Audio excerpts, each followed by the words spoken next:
Hello everyone, welcome to another video. इस video में हम देखने वाले हैं कुछ सेंटेंस इंप्रूवमेंट। ऑलरेडी एक वीडियो अपलोड हो चुका है सेंटेंस इंप्रूवमेंट का, जिसमें हमने 100 सवाल किए थे। इस वीडियो में भी कोशिश रहेगी जितने ज्यादा सवाल हम कर पाए।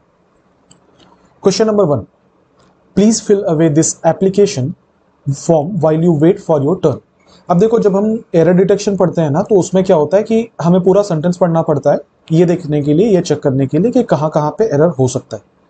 पर जब आप सेंटेंस इंप्रूवमेंट बनाते हो तो इसमें हमारे पास एक बेनिफिट बोल लो इसको, वो ये होता है कि जो पर्टिकुलर पोर्शन अंडरलाइंड है हमें सिर्फ उसमें एरर ढूंढना है। ठीक है, तो इससे पहले कि मैं आगे बढ़ूं, मैं ये बात बताता चलूं आपको कि बहुत बार आपको ऐसा मिलेगा, ऐसे एग्जांपल्स जहां पर पूरा सेंटेंस करेक्ट नहीं है।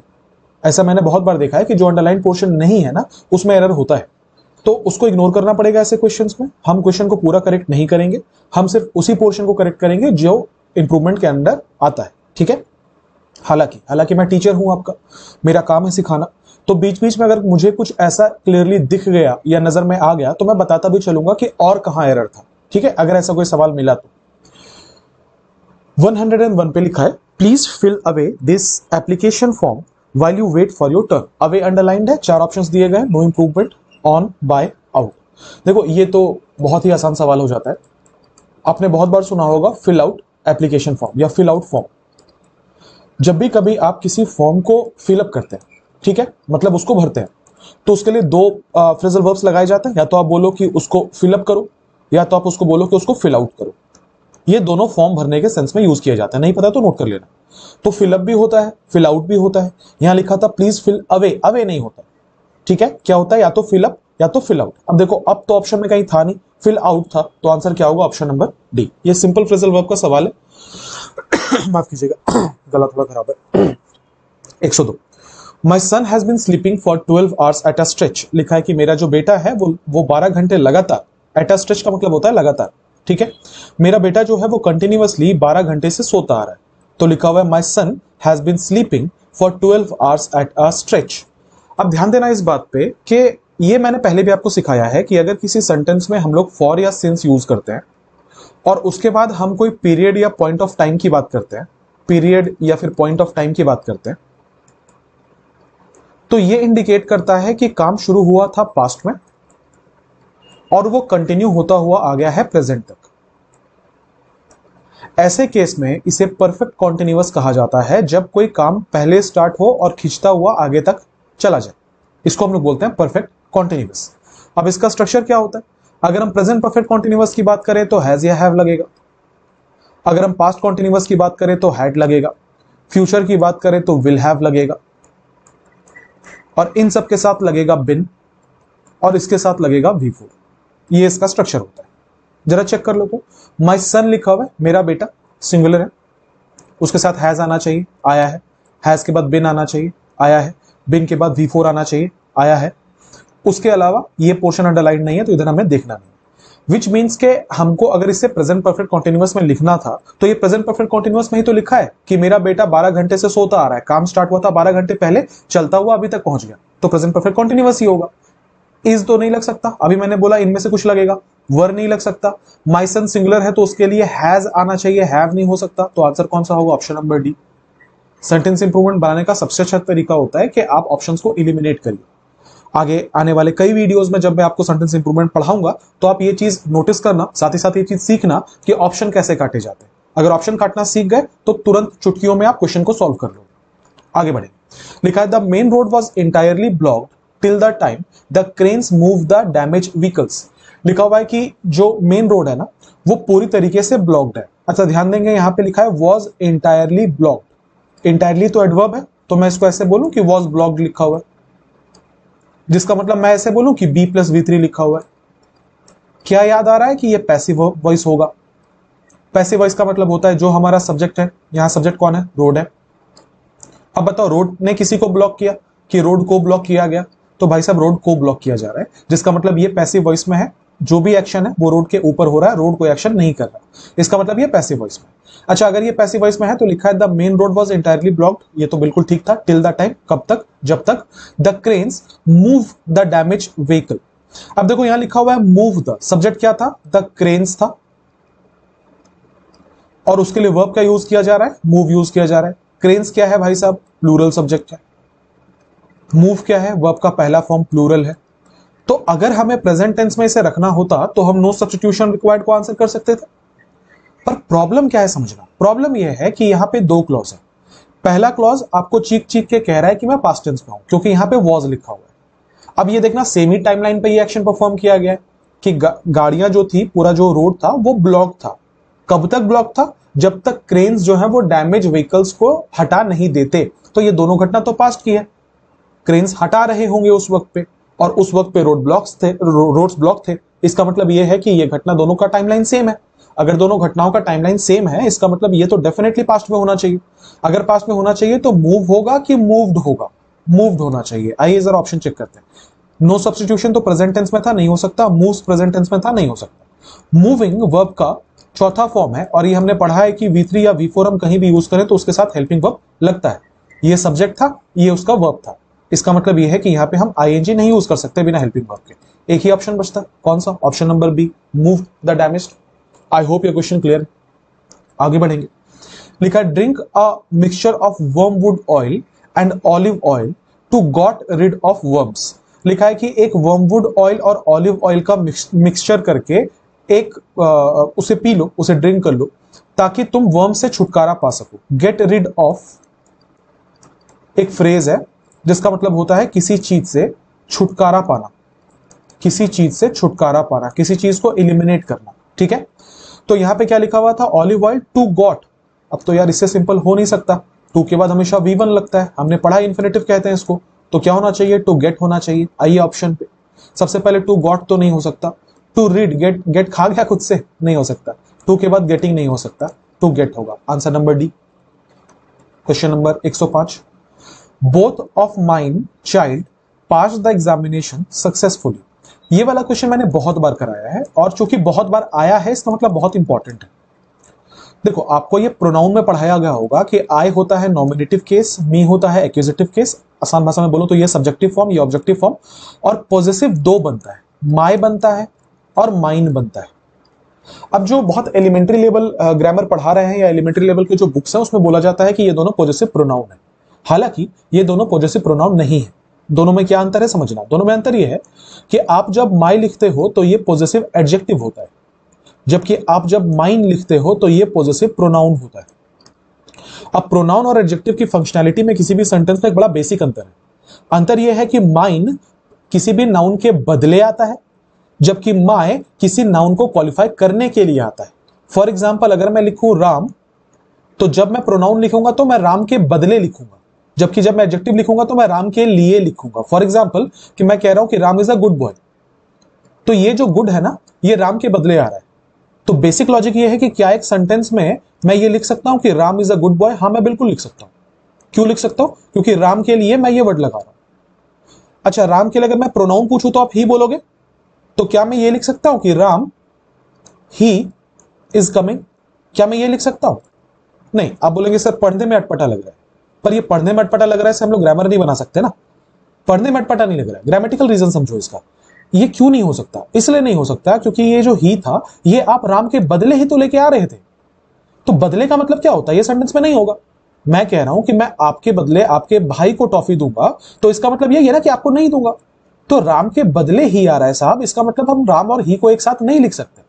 सेम लॉजिक यहां पे भी है। मैंने क्या बोला अभी फिर से सुनो। माइन एक पॉजेसिव प्रोनाउन है, माय एक पॉजेसिव एडजेक्टिव है। मैं माइन को और चाइल्ड को एक साथ कैसे लिख सकता हूं? ये तो एक प्रोनाउन है जो किसी के लिए आया होगा, और फिर मैं उसके लिए चाइल्ड लिख रहा हूं। ये तो गड़बड़ है। मैं क्या बोलना चाह रहा था? मैं बोलना चाह रहा था मेरा बच्चा, इसका मतलब मेरा अधिकार है उस पर, मेरा पोजीशन है उस पर, विच मीन्स माइन नहीं हो सकता। उसके जगह पे मुझे माई लिखना पड़ेगा, मुझे पॉजिटिव एडजेक्टिव लिखना पड़ेगा। अभी मैंने ऑप्शन नहीं देखा, आंसर क्या है मैं उस पर जा नहीं रहा। मैं पहले ये लॉजिक समझाना चाह रहा हूं कि माई और माइन में डिफरेंस बहुत लोगों को नहीं पता होता। अच्छा, सेम डिफरेंस आवर्स में, सेम डिफरेंस योर्स में है ना।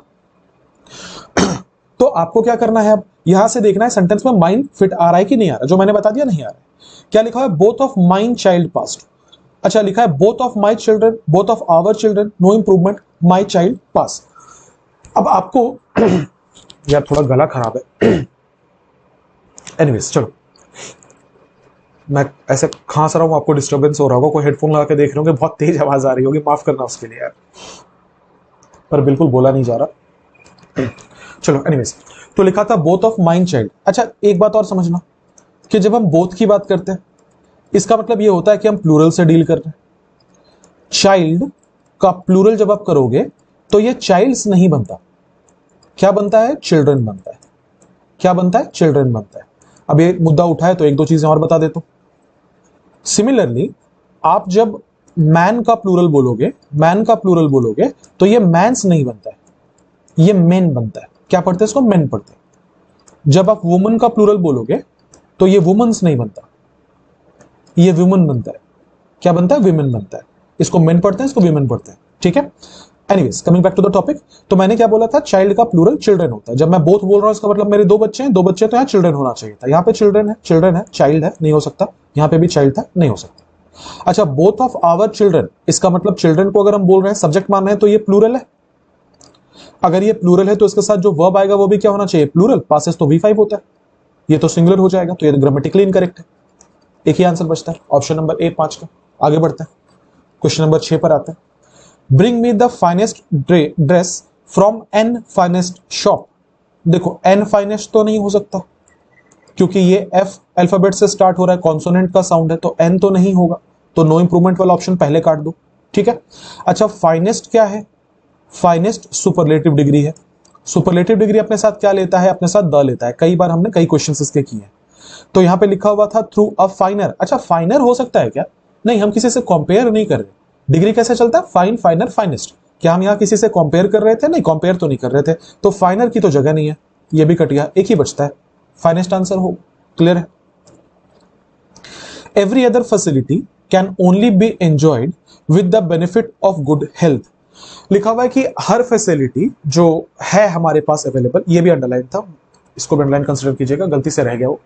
तो लिखा हुआ है कि हर फैसिलिटी जो हमारे पास है एंजॉय करने को, वो एक अच्छी सेहत के साथ ही एंजॉय की जा सकती है। तो लिखा हुआ है every other facility can only be enjoyed. ये वाला सेंटेंस पैसिव वॉइस में आप पकड़ पाए क्या? ये बी लिखा हुआ था, इसके साथ V3 लिखा हुआ था, इसका मतलब ये पैसिव वॉइस में, राइट। अच्छा पैसिव वॉइस में इसका मतलब जो सब्जेक्ट है फैसिलिटी, मैं फैसिलिटी को सब्जेक्ट क्यों बोल रहा हूं? सब्जेक्ट ढूंढने में बहुत लोगों को दिक्कत होती है। सब्जेक्ट मैं फैसिलिटी को क्यों बोल रहा हूं? क्योंकि ये जो एवरी अदर फैसिलिटी है ये एडजेक्टिव का काम कर रहा है, ठीक है। सो एवरी अदर फैसिलिटी मतलब हर दूसरी फैसिलिटी, ठीक है। फैसिलिटी यहाँ का नाउन था, ये यहाँ का सब्जेक्ट था। अच्छा अब ये बताओ, फैसिलिटी किसी को एंजॉय करेगा या फैसिलिटी को एंजॉय किया जाएगा? कॉमन सेंस है कि फैसिलिटी को एंजॉय किया जाएगा, इसीलिए क्योंकि हम लोग जिसके बारे में बात कर रहे हैं वो एक निर्जीव चीज है, वो किसी को एंजॉय नहीं कर सकता, उसे ही एंजॉय किया जाएगा, विच मीन सेंटेंस का पैसिव में होना जरूरी है, राइट। अब ये तो आप समझ गए कि सेंटेंस का पैसिव में होना जरूरी है। अब आ जाओ देखते हैं सबसे पहले पैसिव का स्ट्रक्चर कौन सा नहीं था। ये तो पैसिव नहीं था, बीइंग के बाद V3 लगेगा तो पैसिव बनेगा, V4 तो नहीं हो सकता। ये जो लिखा है ये पैसिव है, ये जो लिखा है ये पैसिव, ठीक है। आगे बढ़ते हैं।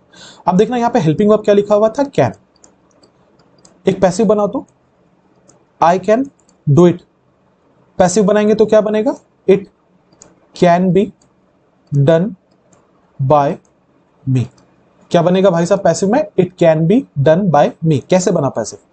मॉडल के बाद जब बेस फॉर्म था और उसको हमने पैसिव बनाया तो सेम मॉडल आया, बी आया और V3 आया।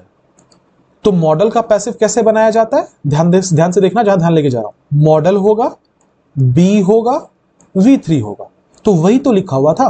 मॉडल है, बी है, V3 है। मैं मॉडल के साथ बिन कैसे यूज करूंगा? बिन तो V3 होता है, कैन के बाद बिन थोड़ा ना आता है, ये तो नहीं हो सकता, ग्रामेटिकली इनकरेक्ट हो जाएगा। तो आंसर क्या है? Option number B. देखिए मैं चाहूं तो बहुत आसानी से, जो लोग मेरे साथ साथ सॉल्व कर रहे होंगे उनका आंसर बहुत आसानी से आ रहा होगा। मैं चाहता हूं तो इसको ये बोल देता कि देखो ये ऐसे होगा, ऐसे होगा, ये आंसर है। तरीका भी सही वही है, पर मैं वैसे नहीं पढ़ाना चाहता, इसलिए क्योंकि इसमें बहुत सारे ऐसी, जब आप डाउट पूछते हो ना, जैसे अभी आपको ये फैसिलिटी दी गई है कि आप मेरे से डायरेक्टली डाउट पूछ सकते हो, तो जब आप डाउट पूछते हो तो इसमें मेरा भी एक फायदा होता है कि मुझे ये समझ में आता है कि मुझे किस लेवल पर जाके पढ़ाना है। तो जो बच्चे डाउट पूछ रहे हैं मेरे से, मुझे ये समझ में आ रहा है कि बहुत सारे लोगों ने कोर्स तो कंप्लीट कर लिया है, और ये मैंने अपने एक प्रीवियस यूट्यूब वीडियो में भी बोला था, पर कोर्स कंप्लीट करने का मतलब उन्होंने खाली किसी टीचर का कोर्स खरीद के सारे वीडियोस देख लिए, तो उनका ये दिमाग में ये आ गया कि कोर्स कंप्लीट हो गया। Which what I am trying to say इसके बेसिक अभी भी थोड़ा हिला हुआ है, ठीक है। इसलिए मैं कोशिश कर रहा हूं कि जब भी मैं ग्रामर पढ़ाऊं मैं इतना इलेबोरेटली उसको एक्सप्लेन करूं कि अगर किन्हीं का बेसिक अगर छूट भी गया या अगर बेसिक आपका मिस हो गया, याद नहीं है, ध्यान नहीं दिया था, तो यहां से मैं थोड़ा थोड़ा कवर कराता चलूं। मैं इसलिए इतना इलेबोरेटली पढ़ा रहा हूं, वरना मैं डायरेक्टली आंसर बता दूंगा कि देखो ऐसे ऐसे हुआ और बी आंसर होगा। पर मैं सारे ऑप्शंस को इसलिए इतना एक्सप्लेन कर रहा हूं खोल के, ताकि वैसे बच्चे जिनका बेसिक थोड़ा सा मिस हो गया या अभी याद नहीं है, रिवीजन नहीं किया प्रॉपरली, उनका अच्छे तरीके से कवर हो जाए, ठीक है। तो जिनको आता है थोड़ा सा पेशेंस रखना। 108 पे आते हैं। लिखा है कि caffeine is a diuretic that makes you urinate more often. लिखा है कि कैफीन एक ऐसा ड्यूरेटिक है, ड्यूरेटिक एक कंपाउंड कह लो, कि जो आपको और ज्यादा यूरिनेट करने पे मजबूर करता है, विच मीन्स कि वो और ज्यादा आपको टॉयलेट जाने पे मजबूर करता है, ठीक है। तो क्या लिखा हुआ यहां पे कि caffeine is a diuretic that makes you urinate more often. देखो ऑफन एक एडवर्ब है जिसका मतलब होता है प्रायः, जो हिंदी नहीं समझते रेगुलरली। मोर इसका कॉम्परेटिव डिग्री है, ठीक है। सो मोर ऑफन मतलब और ज्यादा, तो ये तो बिल्कुल ठीक लग रहा है। आइए इधर ऑप्शन चेक कर लेते हैं। लिखा है मोर मच ऑफन, ये नहीं होता। अगर आप इसको लिखना चाहते हो तो मच मोर ऑफन होता है, पर इसका मतलब ये होता है किसी के कंपैरिजन में कहीं ज्यादा, किसी के कंपैरिजन में कहीं ज्यादा, ठीक है, उसको मच मोर ऑफन कहते हैं। पर ये तो कंस्ट्रक्शन ही गलत है। मैनी ऑफन, आप ऑफन को गिन सकते हो क्या, प्राय को आप गिन सकते हो क्या, मैनी क्यों लगा रहे हो उसमें। ऑफनली, मोर ऑफनली कुछ नहीं होता। आंसर क्या होगा, ऑप्शन नंबर ए। क्लियर है कि 109। Many people believe that women make better nurses because they are patient and gentle. यहां पेशेंट का मतलब मरीज से नहीं है, पेशेंट का मतलब है एक ऐसा इंसान जिसमें बहुत पेशेंस है ना, उसे भी पेशेंट कहा जाता है। तो लिखा है कि many people believe that women make better nurses. बहुत सारे लोगों का यह मानना है कि जो महिलाएं हैं वो अच्छी नर्सेस बनती हैं क्योंकि वो बहुत जेंटल है होती हैं और बहुत पेशेंट होती हैं। तो क्या लिखा है, बिकॉज दे आर, जो अंडरलाइन पोर्शन है उसको मैं नीचे लिख रहा हूं। अब जरा इसका पोस्टमार्टम करेंगे। लिखा है बिकॉज दे आर। अच्छा, बिकॉज एक क्लॉज था। इसके पहले वाला सब्जेक्ट में क्या लिखा था, मैनी पीपल सब्जेक्ट था, बिलीव उसका वर्ब था, दैट कंजंक्शन वुमेन आपका सब्जेक्ट है, मेक उसका वर्ब है, better nurses, because they are. अब मुझे बताना कि इस दे का एंटीसीडेंट कौन है, ये प्रोनाउन किसके लिए आ रहा है। ऑब्वियसली वुमेन के लिए आ रहा है, वुमेन के लिए आ रहा है क्योंकि वो उन्हीं के बारे में बोला गया है कि वो पेशेंट और जेंटल। अभी जस्ट मैंने इसी वीडियो में आपको समझाया था कि WOMAN वुमेन सिंगुलर होता है एंड WOMEN वुमेन प्लूरल होता है। इसका मतलब होता है प्लूरल, इसका मतलब होता है बहुत सारी महिलाएं। तो हम लोग जिनसे डील कर रहे हैं, जिसके लिए ये दे आ रहा है, वो तो प्लूरल है।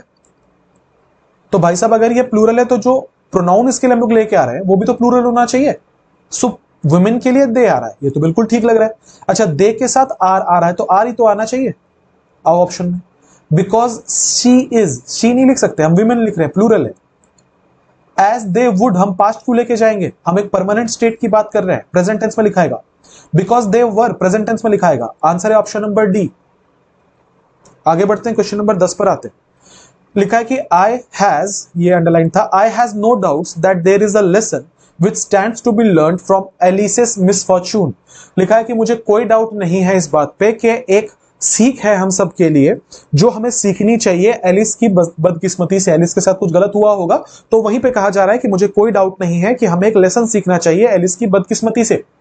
तो लिखा हुआ है I has no doubt, I have होगा, राइट। ऑब्वियसली आई अपने साथ हैव लेता है तो सबसे पहले हैज वाले ऑप्शन को काट देते हैं, नो इंप्रूवमेंट कट गया। आई के साथ एम हैविंग, देखो लिखा हुआ है I am having no doubts. क्या आपको याद है कि हैव का हैविंग नहीं बनता है। मैंने सिखाया था आपको कि बहुत सारे एरर वाले वीडियो याद करना, बहुत सारा ऐसे वर्ड्स होते हैं जिनके आगे आईएनजी नहीं लगाया जाता, तो उसमें हैविंग भी था जिसके साथ आईएनजी नहीं लगाया जाता, तो ये वाला तो डेफिनेटली गलत होगा। आई एम हैविंग तो नहीं हो सकता। लिखा है I have no doubts, I have had no doubts. क्यों हम यूज करेंगे I have had no doubts, हम यहां पे कोई एक्शन की तो बात नहीं कर रहे। देखो हैव हैड कैसे यूज किया जाता है, चलो एक टॉपिक अब मेरे जुबान पे आ गया है तो मैं इसको भी खोल के समझा देता हूं, सीखो। बहुत सारे लोगों को डाउट होता है सर हैज हैव हैड कहां लगेगा, हैड हैड कहां लगेगा। देखो सिखा दे रहा हूं। हैव का ना एक सेंस होता है मेरे पास, ठीक है, पोजेशन वाला। For example I have a car, ठीक है। एक होता है हैव का सेंस जब आप कुछ काम करते हो या कुछ एक्सेप्ट करते हो, राइट। एक्सेप्ट करने के सेंस में, वो खाना ही क्यों ना हो, उसको हैव यूज किया जाता है इनटेक करने के सेंस में, ठीक है। For example, I have my breakfast, कि मैंने अपना भोजन कर लिया। अच्छा, यहां पे ये जो हैव है ना, ये मेन वर्ब है और V1 है, इस बात का ध्यान रखेंगे, ये V3 वाला नहीं है। अच्छा, अभी मैंने बोला कि मैंने भोजन कर लिया, मैंने नाश्ता कर लिया, तो आई हैव माई ब्रेकफास्ट। मैं नाश्ता करता हूं, तो आई हैव माई ब्रेकफास्ट। मैंने नाश्ता कर लिया, पास्ट हो गया, तो मैं क्या बोलूंगा, आई हैड माई ब्रेकफास्ट। ये हैड क्या है भैया, V2 है। जिन बच्चों को नहीं पता, हैव V1 होता है, हैड V2 होता है और हैड V3 होता है। इसको मैंने लिखा है V1 में क्योंकि प्रेजेंट में लिखना चाह रहा था, इसको मैंने लिखा है V2 में क्योंकि मैं पास्ट में लिखना चाह रहा था। अच्छा, अब मैं इसको परफेक्ट टेंस में लिखना चाह रहा हूं। मैं ये बोलना चाह रहा हूं कि आपने मुझे जैसे नाश्ता ऑफर किया, मैंने आपको बोला कि अरे अभी अभी नाश्ता करके आया, मैं नाश्ता कर चुका हूं, मैं नहीं करूंगा। अच्छा, मैं नाश्ता कर चुका हूं, इसको कैसे लिखे, कि I have taken my breakfast. लिख सकते हैं, बिल्कुल लिख सकते हैं। अच्छा, मैंने बोला कि थोड़ा सा एडवांस लिखना चाहता हूं, मैं टेकन वर्ड नहीं यूज करना चाहता, तो चलो कोई नहीं, आप हैव वर्ड यूज कर लो, तो हैव यूज करते हैं, आई हैव। क्या ये बात आप समझ पा रहे हैं कि ये वाला हैव हेल्पिंग वर्ब है, और अब मैं जो लिखने वाला हूं मेन वर्ब होगा। तो अब देखो मेन वर्ब में क्या होगा, हैज हैव हैड के बाद V3 लगता है। यहां मैंने आपको बताया है कि हैड ही V3 होता है, तो मैं क्या लिखूंगा, आई have had my breakfast.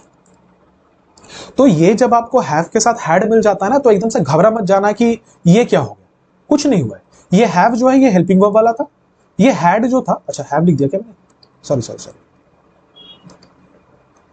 Had होगा, हाँ। तो ये जो हैव था ये हेल्पिंग वर्ब वाला था, और ये जो हैड था ये मेन वर्ब वाला था, ठीक है, ये V3 वाला था। अच्छा, सिमिलरली मैं इसको पास्ट में लिखना चाहता हूं कि मैं अपना नाश्ता कर चुका था, आई हैड माई ब्रेकफास्ट। अब ये हैड क्या है भैया, हेल्पिंग वर्ब। ये हैड क्या है भैया, V3। सिंपल। सो जहां पे भी आपको हैव हैड मिल जाए, हैड मिल जाए, घबरा मत जाना, बहुत सिंपल चीज है। एक हेल्पिंग वर्ब है, दूसरा मेन वर्ब, ठीक है। अच्छा, यहां क्या लिखा हुआ था, I have had no doubts, मुझे कोई डाउट नहीं रह गया था। मैं ये सेंस में लिखना ही नहीं चाहता कि मुझे कोई डाउट नहीं रह चुका है, मैं सिंपल प्रेजेंट में लिखना चाहता हूं कि मुझे कोई डाउट नहीं है। तो आंसर क्या होगा, ऑप्शन नंबर ए होगा, क्योंकि हैव नो डाउट्स तो बिल्कुल सही। आगे बढ़ते हैं, क्वेश्चन नंबर 111 पे आते हैं। लिखा है कि Viren examined careful all the possibilities of data theft. Viren ने बहुत ही ध्यान से एग्जामिन किया जितनी भी पॉसिबिलिटीज थी डेटा चोरी करने की, उनको। लिखा है कि वीरेन एग्जामिन्ड केयरफुल, एग्जामिन्ड यहां का वर्ब है, केयरफुल एक एडजेक्टिव होता है। अब देखो, इतने क्वेश्चंस हम लोग इस पे कर चुके हैं कि मैं मान के चल रहा हूं आपको इतना समझ में आने लगा है कि ये केयरफुल एग्जामिन्ड के लिए आया है, वीरेन के लिए नहीं। ये तरीका बताने के लिए आया है कि कैसे एग्जामिन किया गया। इसका मतलब एडवर्ब ऑफ मैनर है, एडवर्ब ऑफ मैनर, उसके लिए एडवर्ब होना जरूरी है। एडवर्ब कैसे हो सकता है कि केयरफुल नहीं होगा, क्या होगा, केयरफुली होगा। तो आंसर हो जाएगा केयरफुली एग्जामिन्ड। ऑप्शन देख लीजिए, carefully examined, option number A. 12 number में, you are not supposed to touch these books. लिखा हुआ है कि आपसे उम्मीद नहीं की जाती है कि आप इन किताबों को टच करें। सबसे पहले देखना, यहां पे बुक्स लिखा हुआ था, तो उसके लिए आप जो भी डिस्ट्रीब्यूटिव प्रोनाउन डिस्ट्रीब्यूटिव एडजेक्टिव का यूज कर रहे हैं वो क्या होना चाहिए, दीज होना चाहिए। अगर आप दिस लिखोगे तो बुक लिखो, अगर आप दीज लिखोगे तो बुक्स लिखो, ऐसे ही काम चलता है, ठीक है। तो यहां क्या लिखा हुआ था, दीज, यहां पे भी क्या था, दीज। यहां लिखा हुआ है दैट बुक्स नहीं लिख सकते, दिस बुक्स नहीं लिख सकते, तो ये दोनों तो ऑप्शन से हट गया। अच्छा, you are not supposed of touching. Of अगर मान लो एक मिनट के लिए ऑफ लिखते भी तो हम ओ एफ वाला ऑफ लिखते, ये तो नेगेटिव सेंस में यूज होता है, ये तो नहीं हो सकता, एक ही होगा। दूसरा एक चीज नोट कर लेना, सपोज्ड टू डू समथिंग। आप जब कहते हो कि आपको ये, आपसे ये करने की उम्मीद नहीं है, या आपको ये नहीं करना चाहिए, आपको ये करना चाहिए, तो उसे सपोज टू डू समथिंग कहते हैं। You are not suppose to ask me questions, आपसे उम्मीद नहीं की जा रही है कि आप मेरे से सवाल पूछेंगे, ठीक है। तो suppose to do something form में यूज किया जाता है। The district woken up to a thick blanket of snow this morning as the winter entered its most bitter phase। लिखा हुआ है पूरा का पूरा जो जिला है वो एक बहुत ही मोटी सी चादर के साथ उठा। किसकी चादर भाई, स्नो की चादर, बर्फ की चादर के साथ उठा, क्योंकि विंटर जो है वो अपने सबसे खराब फेज में, सबसे कड़वे फेज में आ चुका है। तो लिखा हुआ है कि the district woken up to a, अच्छा चलो तो वेक का फॉर्म जरा देख लें कैसे चलता है। वेक V1, वोक V2, वोकन वोकन V3, ठीक है। वेक V1, वोक V2, वोकन V3। पहले ये देखेंगे सेंटेंस के साथ गलती क्या है। लिखा है the district woken up, V3 है। क्या फिर से वो बात याद आ रही है कि V3 और V4 बिना हेल्पिंग वर्ब के नहीं आ सकता? ये तो गोल्डन रूल है इंग्लिश का। इसका मतलब ये है कि ये जो वोकन लिखा हुआ ये गलत है, यहाँ पे 100% गलत है। तो सबसे पहले नो इंप्रूवमेंट वाले ऑप्शन को काट देते हैं, ये आंसर नहीं हो सकता। आगे बढ़ते हैं। The district wake up with, wake up मतलब प्रेजेंट टेंस है, ठीक है। लेकिन क्वेश्चन में गड़बड़ क्या था, लिखा है कि as the district as the winter entered its most, which means दो क्लॉजेस थे जो एज कंजंक्शन से जुड़े हुए थे। ये सेकंड क्लॉज हमें चीख चीख के कह रहा है कि ये पास्ट है। अब पूरा सेंटेंस हमें चेंज नहीं करना है, हमें तो इसको ही चेंज करना है। इसका मतलब इसको एंटर्ड को देख के हमें इसका टेंस डिसाइड करना पड़ेगा। तो प्रेजेंट टेंस में तो नहीं हो सकता। चलो दूसरा बात, अगर प्रेजेंट टेंस में होता भी तो डिस्ट्रिक्ट सिंगुलर है, सिंगुलर है तो यहां पे तो वेक्स होना चाहिए था। वेक क्यों लिखा हो, गलत है, ये भी नहीं हो सकता। अवेकन मतलब होता है किसी को नींद से उठाना, ठीक है। तो लिखा हुआ है कि awaken up to an thick. भैया थिक अपने साथ एन कब से लेने लगा, गलत है। एक ही ऑप्शन बचता है, ऑप्शन नंबर डी आंसर होगा। समझ रहे हो इलिमिनेट कैसे करना है ऑप्शन को। 114, दे left the car by the aside of the road and venture toward the forest, ठीक है। कहना यह चाह रहा था कि उन्होंने अपनी कार जो है वो रोड के साइड पे खड़ी की और वो लोग जंगल के अंदर चले गए, ठीक है। सो लिखा हुआ है they left the car, left past tense में, ध्यान देंगे इस बात को। By the aside of the road, side aside of the road नहीं होता, साइड ऑफ द रोड होता है। ये चीज जो मेरे ऑब्वियस दिमाग में आ रही है मैं वो देख रहा हूं। And venture, venture present tense में है, V1 में है, तो इसको भी शायद चेंज करना पड़ेगा क्योंकि यहां लेफ्ट हमने किया है जो कि पास्ट है, तो यहां पे भी वेंचर को हमें चेंज करके पास्ट पे करना पड़ेगा। तो आ जाओ ऑप्शन में वेंचर्ड वेंचर्ड वेंचर्ड, यहां नो इंप्रूवमेंट, नो इंप्रूवमेंट तो आंसर नहीं हो सकता, ये प्रेजेंट टेंस में था, हमने इतना तो दिमाग लगा लिया। दूसरा असाइड ऑफ द रोड नहीं होता, साइड ऑफ द रोड होता है, ये तो नहीं हो सकता। They left the car by the along side of the road and ventured to the forest, ठीक है। अलॉन्ग साइड मतलब होता है के बराबर में। जैसे मैं कह रहा हूं I am walking along side you, मैं आपके बराबर बराबर में चल रहा हूं, तो मैं क्या बोलूंगा, रोड के बराबर में खड़ा किया, नहीं रोड के साइड में खड़ा किया। तो आंसर क्या होगा, ऑप्शन नंबर ए। 115 पे आएंगे। His grandfather finds a tiny tiger cub in the forest and brought his home. लिखा हुआ है कि उनके जो दादाजी है उनको मिलता है छोटा छोटा जो टाइगर का जो कब है वो उनको मिलते हैं फॉरेस्ट में और वो उन्हें घर लेकर आते हैं। ध्यान दीजिएगा यहां पे फाइंड्स लिखा हुआ था जो कि प्रेजेंट टेंस में था। तो अगला ये जो एंड कंजंक्शन से जो अगला वाला क्लॉज जुड़ा हुआ है यहां पे ब्रॉट लिखा हुआ है जो कि V2 है जो कि पास्ट है, ये तो नहीं हो सकता क्योंकि हमारे पास इसको चेंज करने का ऑप्शन नहीं है फाइंड्स को। इसका मतलब हम तो यही मान के चलेंगे कि पूरा का पूरा सेंटेंस प्रेजेंट टेंस में है। अगर प्रेजेंट टेंस में है तो ब्रॉट नहीं हो सकता। अब क्या हो सकता है, देखो ब्रिंग्स हो सकता है, ब्रिंगिंग हो सकता है, ब्रिंग हो सकता है, नो सब्स्टिट्यूशन तो नहीं होगा। सब्जेक्ट क्या है हमारा, दोनों एक्शन कौन कर रहा है, ये ढूंढने का एक्शन और लाने का एक्शन दोनों तो दादाजी ही कर रहे हैं। दादाजी यहाँ का सब्जेक्ट है पूरे सेंटेंस का। अच्छा ये क्या है, सिंगुलर है भाई साहब क्योंकि ग्रैंडफादर लिखा हुआ है। देखो उसके लिए V5 फाइंड्स आया है तो इसको भी तो V5 में रखना पड़ेगा। सब्जेक्ट तो वही है, डूअर तो वही है, तो इसको भी तो V5 में रखना पड़ेगा। तो ब्रिंग तो नहीं हो सकता भाई साहब। अच्छा ब्रिंगिंग V4 है, बिना हेल्पिंग वर्ब के ये नहीं आता, तो ये भी नहीं हो सकता।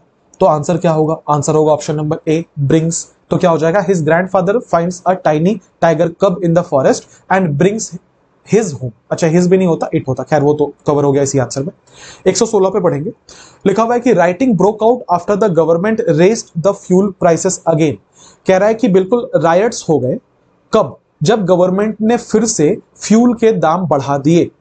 लिखा हुआ है writing broke out after the government raised the fuel prices, ठीक है। गवर्नमेंट यहां का सब्जेक्ट था जो कि सिंगुलर में था और रेज्ड यहां का वर्ब का दूसरा फॉर्म था, ठीक है, पास्ट टेंस में था। आइए जरा चेक करते हैं आंसर क्या हो सकता है। सबसे पहले लिखा हुआ है writing broke out after the government raising, raising तो V4 हो जाएगा, सब्जेक्ट है गवर्नमेंट, वर्ब है रेजिंग, बीच में हेल्पिंग वर्ब कहां है, नहीं हो सकता। आगे बढ़ेंगे, गवर्नमेंट सिंगुलर है तो अगर हमें इसको प्रेजेंट टेंस में रखना था तो फिर तो रेजेस होना चाहिए था, नहीं हो सकता। रेज्ड V2 है, हो सकता है। द गवर्नमेंट इज रेजिंग लिखा हुआ है कि मतलब दंगे फैल गए, rioting broke out past tense है। जब सरकार दाम बढ़ा रही है, बढ़ा रही है, दंगे फैल गए पास्ट टेंस में, तो सरकार ने बढ़ाया होगा पास्ट टेंस में। आंसर कौन सा होगा, ऑप्शन नंबर सी होगा। क्लियर है क्या, बहुत सारे क्वेश्चंस कॉमन सेंस वाले। आगे बढ़ेंगे। As the tree came crashing down, जैसे पेड़ जो है वो बिल्कुल नीचे गिरा, the monkeys woke up from its sleep, लिखा है the monkeys woke up from its sleep. बहुत अच्छा सवाल है। देखो क्या होता है फॉर्म, अभी मैंने पढ़ाया था, अभी मैंने सिखाया था। V1 क्या होता है, वेक होता है। V2 क्या होता है, वोक होता है। V3 क्या होता है, वोकन होता है। लिखा हुआ था as the tree came crashing down, जैसे पेड़ जो है वो नीचे गिरा, ठीक है। पास्ट टेंस में देखना केम लिखा हुआ है। द मंकीज वोक अप, इसका मतलब ये तो पास्ट टेंस में होना चाहिए, V2 में होना चाहिए, तो वोक का वोक तो सही है। आइए जरा ऑप्शन पे, वोक है, नो इंप्रूवमेंट जो भी होता। वेकन लिखा हुआ है, वेकन तो वर्ब का तीसरा फॉर्म है। अभी हमने पढ़ा कि V3 और V4 बिना हेल्पिंग वर्ब के नहीं आ सकता, है ना, ये वाला पढ़ा था, गलत नहीं हो सकता। अच्छा वेक्स लिखा हुआ है भाई साहब, मंकीज प्लूरल है, अगर मंकीज प्लूरल है तो इसके साथ हम वेक्स कैसे यूज करेंगे? और दूसरा जब यहां केम पास्ट में था तो इसको भी तो पास्ट में ही रखना है, ये तो नहीं हो सकता। अब आ गया woke up from their sleep या woke up from its sleep. अब सिर्फ इतना पता लगाना है कि ये जो पॉजिटिव एडजेक्टिव इट्स आया है इसका एंटीसीडेंट कौन है, किसके लिए आया है। तो लिखा हुआ है कि जैसे ही पेड़ नीचे आया जो बंदर थे वो जाग गए और भागने लगे एक टहनी से दूसरी टहनी। कौन जाग गए? उनकी नींद से बंदर जाग गए। इसका मतलब इसका एंटीसीडेंट कौन से नाउन के बदले आया है?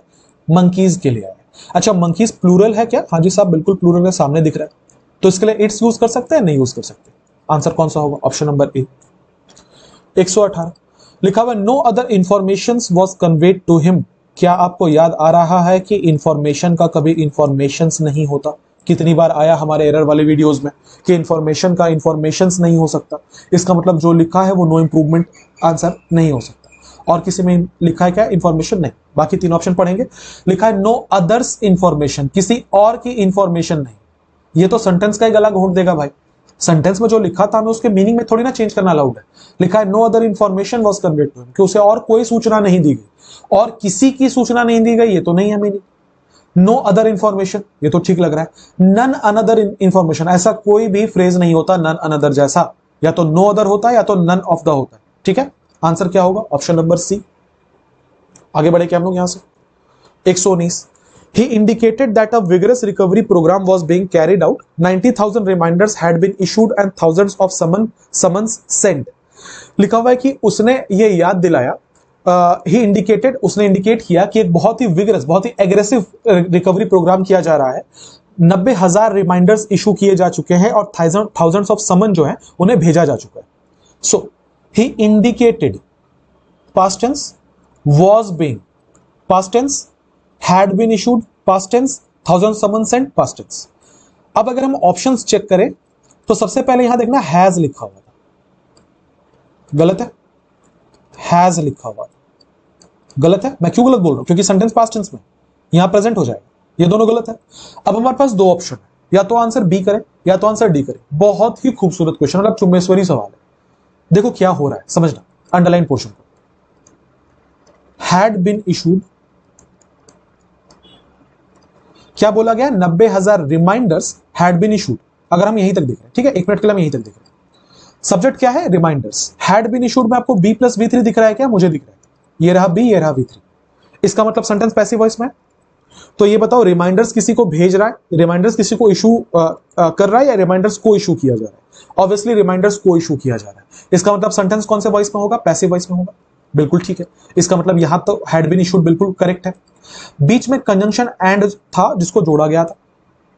अब क्या बोला जा रहा है कि 90,000 reminders had been issued and thousands of summons. Thousands of summons यहां का सब्जेक्ट है, थाउजेंड्स ऑफ समन्स यहां का सब्जेक्ट है। और उसके बाद लिखा हुआ है सेंट। सेंट क्या है? V2।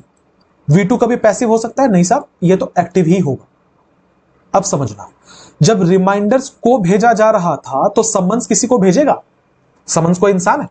समन्स का मतलब होता है बुलावा। जब कोर्ट किसी को नोटिस देती है ना, उसको समन कहा जाता है। तो एक बात बताओ, कोर्ट का जो नोटिस है वो किसी को भेजेगा या नोटिस को भेजा जाएगा? ऑब्वियसली नोटिस को भेजा जाएगा। जब यहां पे आपने ये लॉजिक लगाया कि रिमाइंडर्स को भेजा जाएगा और इसको पैसिव कर दिया, तो समन्स को भेजा जाएगा, तो ये पैसिव नहीं होगा? ऑब्वियसली पैसिव होगा। इसका मतलब इसके लिए हमें B प्लस V3 फॉर्म चाहिए। यहां जो लिखा है वो B प्लस V3 में है क्या? नहीं, तो नो इंप्रूवमेंट भी गलत होगा। अब देखो यहां क्या हुआ, had been issued passive voice में है, वर सेंट पैसिव वॉइस में है। देखो सही हुआ कि नहीं हुआ, तो आंसर होगा कि नहीं होगा। बहुत ही बेहतरीन सवाल था। उम्मीद करता हूं समझ में आया, नहीं आया तो पूछ लेना। Question number 120, this is on for a best ice cream I have ever had. सबसे पहले देखते हैं इसमें गलती क्या क्या है। लिखा है बेस्ट के पहले अ, हम जानते हैं बेस्ट के पहले क्या लगता है, द, तो नो इंप्रूवमेंट तो आंसर नहीं होगा, ये जो लिखा है वो गलत है। अच्छा यहां पे भी अ गुड लिखा हुआ है, हमें तो बेस्ट चाहिए था, क्योंकि यहां पे लिखा हुआ है कि आई हैव एवर हैड, मैंने आज तक जो खाया है। तो जब आप ऐसी चीजें लिखते हो ना, आज तक जिसे देखा है, आज तक जो खाया, अब तक का एक्सपीरियंस, तो वो हमेशा सुपरलेटिव डिग्री में लिखाता है कि ये बेस्ट है जो मैंने आज तक देखा है। तो ऐसे केस में गुड नहीं हो सकता। मोर बेटर ग्रामेटिकली इनकरेक्ट है, मोर भी कॉम्परेटिव है, बेटर भी कॉम्परेटिव है, डबल कॉम्परेटिव अलाउड नहीं है, ये भी गलत है। तो आंसर तो एक ही बचता है, बाय फार द बेस्ट। दूसरा ऑन फार नहीं होता, बाय फार होता है, जिसका मतलब होता है अब तक। क्या होता है, अब तक। 121, the viewing for the mount Everest is clearer from here. लिखा हुआ है कि माउंट एवरेस्ट का जो नजारा है ना, वो यहां से और ज्यादा साफ दिख रहा है। सो लिखा है कि द व्यूइंग फॉर द, सबसे पहले व्यूइंग नहीं होगा, व्यू होगा, क्योंकि व्यूइंग अगर हम बोलेंगे तो ये वर्ब बन जाएगा और ये V4 में हो जाएगा, इसकी जरूरत नहीं है। मैं बोलना चाहता हूं नजारा, तो क्या बोलूंगा, द व्यू। तो लिखा है यहां पे the view, the view, the viewing, the viewing, यहां से हमने काट दिया। आगे बढ़ते हैं। लिखा है कि the view of an Mount Everest. भैया माउंट एवरेस्ट के आगे एन लगा सकते हैं क्या, ये एम कॉन्सोनेंट साउंड है, कहां से एन लगेगा, तो ये वाला गलत है, एक ही आंसर बचता है, द व्यू ऑफ। 122 पे आते हैं। लिखा है कि when it comes to love of sports he takes of his father. देखो चूंकि मैं इसमें अलग अलग करके फ्रेजल वर्ब बता सकता था, पर मैंने ऑलरेडी आपको ये पढ़ाया हुआ है, ठीक है। कहां पढ़ाया हुआ है, मैंने आपको ऑलरेडी पढ़ाया हुआ है, ये वाला जब मैं इडियम्स पढ़ा रहा था आपको, मैंने वहां पे आपको बोला था कि एक इडियम होता है टेक आफ्टर, जिसका मतलब होता है to resemble in qualities from one's parents. जब आपकी क्वालिटीज जो है वो अपने पेरेंट्स के साथ मैच करती है, उसको टेक आफ्टर कहा जाता है। तो यहां पे लिखा था कि जब भी स्पोर्ट्स की बात की जाती है, वो अपने पिता के जैसा है, तो किसी के जैसा है तो उसको टेक आफ्टर बोलो ना। आंसर क्या होगा, option number C. 123, many state governments are facing a financial crunch. लिखा है बहुत सारे ऐसे स्टेट गवर्नमेंट है जो कि जिनको फाइनेंशियल क्रंच है, मतलब पैसों की कमी झेल रहे हैं। तो लिखा हुआ many state governments are facing, governments plural है भाई, तो आर क्या होगा इसके लिए, प्लूरल यूज करेंगे, आइए देखते हैं। लिखा है governments are facing an, an कैसे होगा, फाइनेंशियल के आगे तो एन नहीं लग सकता, इज नहीं हो सकता, आर होना चाहिए। विल एक मॉडल है, मॉडल के बाद आप हमेशा बेस फॉर्म का यूज करते हो, तो ये वाला भी जो है ये भी गलत है। आंसर क्या होगा, ऑप्शन नंबर डी होगा। He knows how bad I wanted a baby. उसे पता है कि मुझे कितने बुरे तरीके से मैं चाहता था कि मुझे बच्चा हो, ठीक है। सो लिखा हुआ he knows how bad I wanted a baby. अच्छा यहां पे बैड टर्म का यूज किया गया है, बताने की जरूरत नहीं है कि ये एक एडजेक्टिव होता है। आप यूज करते हो बैड बॉय, है ना, बॉय नाउन है, बैड उसका एडजेक्टिव है। बैड चॉइस, चॉइस नाउन है, बैड उसका एडजेक्टिव है, तो ये एडजेक्टिव है। अब हमें बस ये देखना है कि ये एडजेक्टिव की जरूरत थी सेंटेंस में या एडवर्ब की जरूरत थी। तो लिखा हुआ he knows how bad I wanted, मैं क्या कह रहा हूं कि मैं कितना बुरा हूं या मैं कितने बुरे तरीके से चाहता था, मैं कितने बुरे तरीके से चाहता था, ये सेंस ज्यादा अच्छा है। इसका मतलब ये है कि ये जो वांटेड लिखा हुआ है ये वर्ब था, और इसके लिए हमें एक जो भी इसको क्वालिफाई करे वैसा वर्ड चाहिए था। So we were looking for an adverb, right. और एडवर्ब चाहिए तो हम क्या करेंगे, एलवाई लगा देंगे बैड के आगे मैनर बताने के लिए, तो क्या बन जाएगा, बैडली बन जाएगा। ऑप्शन पे आते हैं, badly, bad, badly, how, no improvement तो नहीं हो सकता। अच्छा ही नोज बैडली हाउ या he knows how badly, obviously how badly. 125, the range of flowers is determined by where the plant species is grown and how it is processed। लिखा हुआ है कि जो रेंज ऑफ फ्लेवर्स, फ्लावर्स बोल रहा हूं मैं, रेंज ऑफ फ्लेवर्स जो है ना, उसका पता इस तरीके से लगाया जाता है कि किसी भी प्लांट स्पीसीज को कहां ग्रो किया गया और इसे कैसे प्रोसेस किया गया है। तो लिखा है the range of flowers is determined present tense, by where the plant species is grown present tense, and how it is processed present tense. Option पे आता है इट वॉज, गलत है, इट इज। अच्छा इट इज प्रोसेसिंग लिखा हुआ है, मतलब ये तो एक्टिव वॉइस में लिखा हुआ है। हमें बस ये देखना है सेंटेंस एक्टिव वॉइस में होगा क्या, देखते हैं। क्या लिखा हुआ था, where the plant species, subject क्या है यहां का, species. Where the plant species is grown, plant species को कहां उगाया गया, and how it is processing, और प्लांट स्पीसीज कैसे प्रोसेस कर रहा है। नहीं, ये नहीं बोलना चाह रहा था, मैं बोलना चाह रहा था कि कहां उगाया जाता है और प्लांट स्पीसीज को कैसे प्रोसेस किया जाता है, जिसका मतलब प्लांट स्पीसीज प्रोसेसिंग का काम नहीं करेंगे, प्लांट स्पीसीज को कैसे प्रोसेस किया जाता है ये सवाल है। इसका मतलब तो भैया यही है कि यहां पे लिखा हुआ था पैसिव वॉइस, होना चाहिए था पैसिव वॉइस, ये एक्टिव वॉइस में नहीं हो सकता। आगे बढ़ते हैं, इट वॉज प्रोसेस पास्ट हो जाएगा, नहीं हो सकता, तो आंसर तो option number C. 126, the fashion industry is one of the largest contributors to global warming. लिखा हुआ है कि वन ऑफ द, अच्छा वन ऑफ वाले स्ट्रक्चर को लिखा कैसे जाते हैं? वन ऑफ के बाद जो भी नाउन होगा ये हमेशा प्लूरल होना चाहिए। क्या ये वाला रूल आपको याद आ रहा है कि वन ऑफ के बाद जो भी नाउन होगा हमेशा प्लूरल होना चाहिए? तो देखो यहाँ कॉन्ट्रीब्यूटर्स था या कॉन्ट्रीब्यूटर था, नहीं हो सकता, कॉन्ट्रीब्यूटर था, नहीं हो सकता, ठीक है। अच्छा इसमें देखना गड़बड़ क्या है, लिखा हुआ है लार्जेस्ट, लार्जेस्ट तो सुपरलेटिव डिग्री है, इसके साथ तो द लगता है, यहां लगा हुआ है क्या? नहीं लगा हुआ, तो आंसर क्या होगा? ऑप्शन नंबर डी होगा। कितना आसान सवाल है। Next 127, the eggs are warm into a suitable temperature for the larva to hatch from eggs।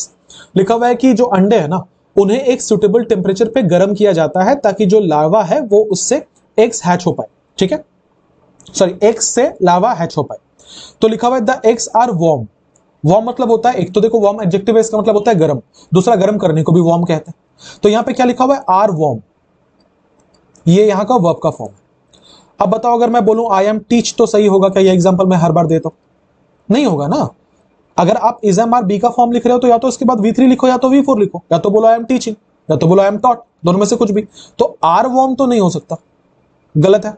अच्छा एग्स प्लूरल था तो इज भी नहीं हो सकता, गलत है। आगे बढ़ेंगे, अब दो ऑप्शन बच रहे हैं। द एग्स आर वार्म, चूंकि पैसिव वॉइस था, अंडों को गर्म किया जाएगा, तो लिखा है कि the eggs are warmed for a suitable temperature, एक एग्स को गर्म किया जा रहा है एक सुटेबल टेम्परेचर के लिए, या the eggs are warmed to a suitable temperature, एक सुटेबल टेम्परेचर पर उन्हें गर्म किया जा रहा है। ऑब्वियसली एक सुटेबल टेम्परेचर पर गर्म किया जा रहा है, एक सुटेबल टेम्परेचर के लिए गर्म किया जा रहा है, कोई सेंस नहीं है। 128, if we do nothing to curb this pollution I guarantee we will face the wall in the future, ठीक है। फेस द वॉल कोई इडियम नहीं है, लिखा है कि अगर हमने जो पोल्यूशन उसको कर्ब नहीं किया तो मैं गारंटी देता हूं कि जो फ्यूचर है उसमें हमें वॉल फेस करना पड़ेगा, वॉल फेस करना पड़ेगा, कोई इडियम नहीं है। Face the wind, face the music, face the dark, face the stick, answer क्या है? Face the music. अब मैं बताऊंगा नहीं इसका मतलब क्या है, इडियम्स ऑलरेडी आप पढ़ रहे हो, आपको पता है मीनिंग इसका क्या है। फेस द म्यूजिक, चलो बता देता हूं, मीनिंग होता है कि आपने जो भी कुकर्म किए हैं उसका रिजल्ट झेलना, उसको फेस द म्यूजिक कहा जाता है। लिखा है do you mind me to being here while you are working, लिखा है कि क्या आप बुरा मानेंगे अगर आप यहीं रुके, ठीक है, सॉरी अगर मैं यहीं रुकूं जब आप काम कर रहे हैं। Do you mind me to being here, देखो टू नहीं होता, फिर टू लिखोगे तो फिर यहां बी करना पड़ेगा, टू के बाद बेस फॉर्म होता है, तो टू बीइंग तो नहीं है। अच्छा नो इंप्रूवमेंट है इसका, ये तो डेफिनेटली गलत मान रहा है। आगे बढ़ते हैं, लिखा है to you can mind, do you can mind, do और कैन साथ में दो हेल्पिंग वर्ब से सेंटेंस बनाओगे, गलत है। डू यू माइंड्स, यू के साथ माइंड्स लगता है क्या? नहीं लगता। Do you mind me being, do you will mind, अच्छा डू यू विल माइंड हो सकता है, डू और विल को मिला के बनाएंगे क्या? नहीं।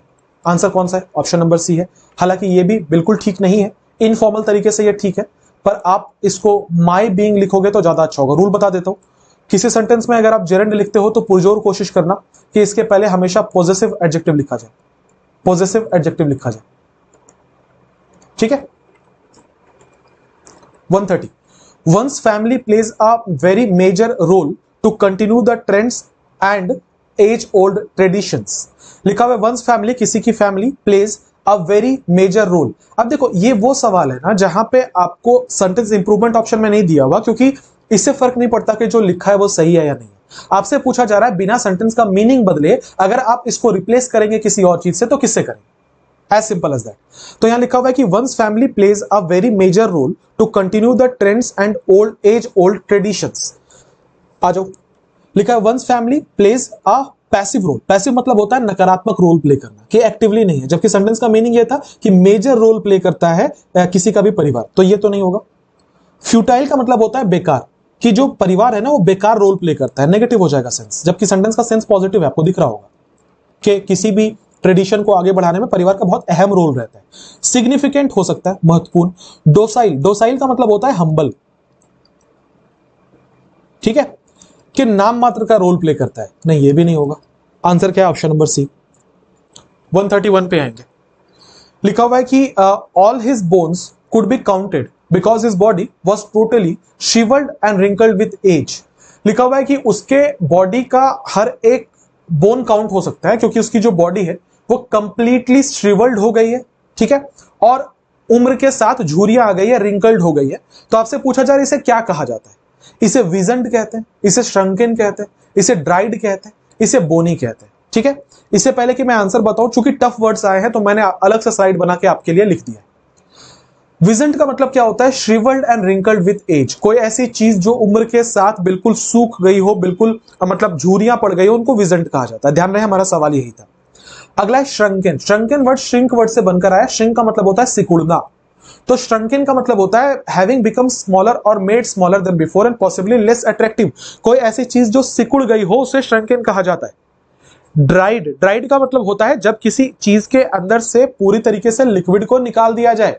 जैसे हम लोग जब मतलब कोई भी चीज को सुखा के खाते हैं तो क्या होता है, उसके अंदर का लिक्विड निकल जाता है, तो उसको ड्राइड बोला जाता है।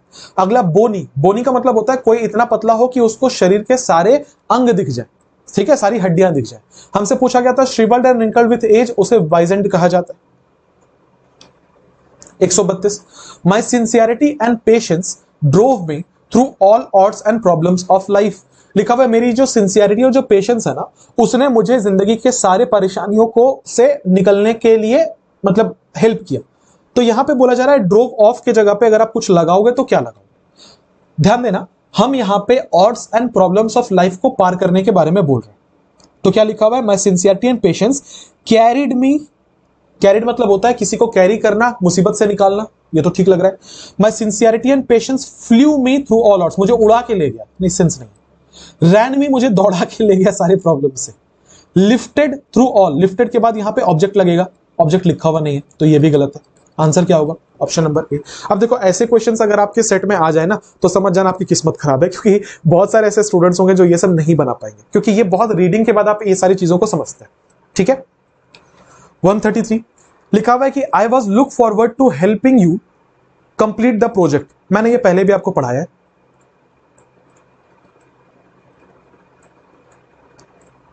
लुक फॉरवर्ड टू के बाद वर्ब का चौथा फॉर्म आता है, या ऐसे बोलो जिरंड आता है अगर इसके पहले बी का कोई फॉर्म हो तो।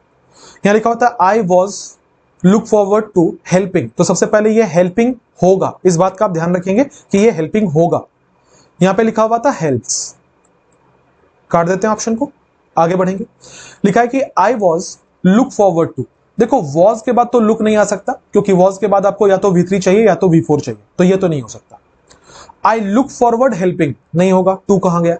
आई look forward to helping, I look forwarding to helping, forwarding नहीं होता, I look forward to helping होता है, ठीक है। हालांकि ये वाला सेंटेंस बिल्कुल ठीक नहीं है, जिसकी बात मैंने इस वीडियो की शुरुआत में की थी कि कभी कभी क्वेश्चंस ऐसे होंगे जिसमें कोई आंसर नहीं होगा, ये वो वाला है, ऐसे नहीं होता। इसके पहले आपको बी का कोई फॉर्म लगाना पड़ता है, I am looking forward to या I was looking forward to, ऐसे बोलना होता है। क्वेश्चन नंबर 34 लिखा हुआ है the teacher said the sun raises in the east every day. अब सवाल यह है रेजेस होगा कि राइजेस होगा। मैं आपको ऑलरेडी पढ़ा चुका हूं राइज और रेज के बीच का डिफरेंस, जहां पे आपको मैंने यह सिखाया था कि राइज का मतलब होता है किसी चीज का खुद ब खुद उठना, ये इनट्रांजिटिव वर्ब है। रेज का मतलब होता है कोई एजेंट लगेगा, ये एक ट्रांजिटिव वर्ब है। याद करना, यह स्लाइड मैंने पहले भी आपको बताया हुआ है। इसका फॉर्म चलता है राइज का, राइज रोज राइजन, और इसका फॉर्म चलता है रेज रेज्ड एंड रेज्ड।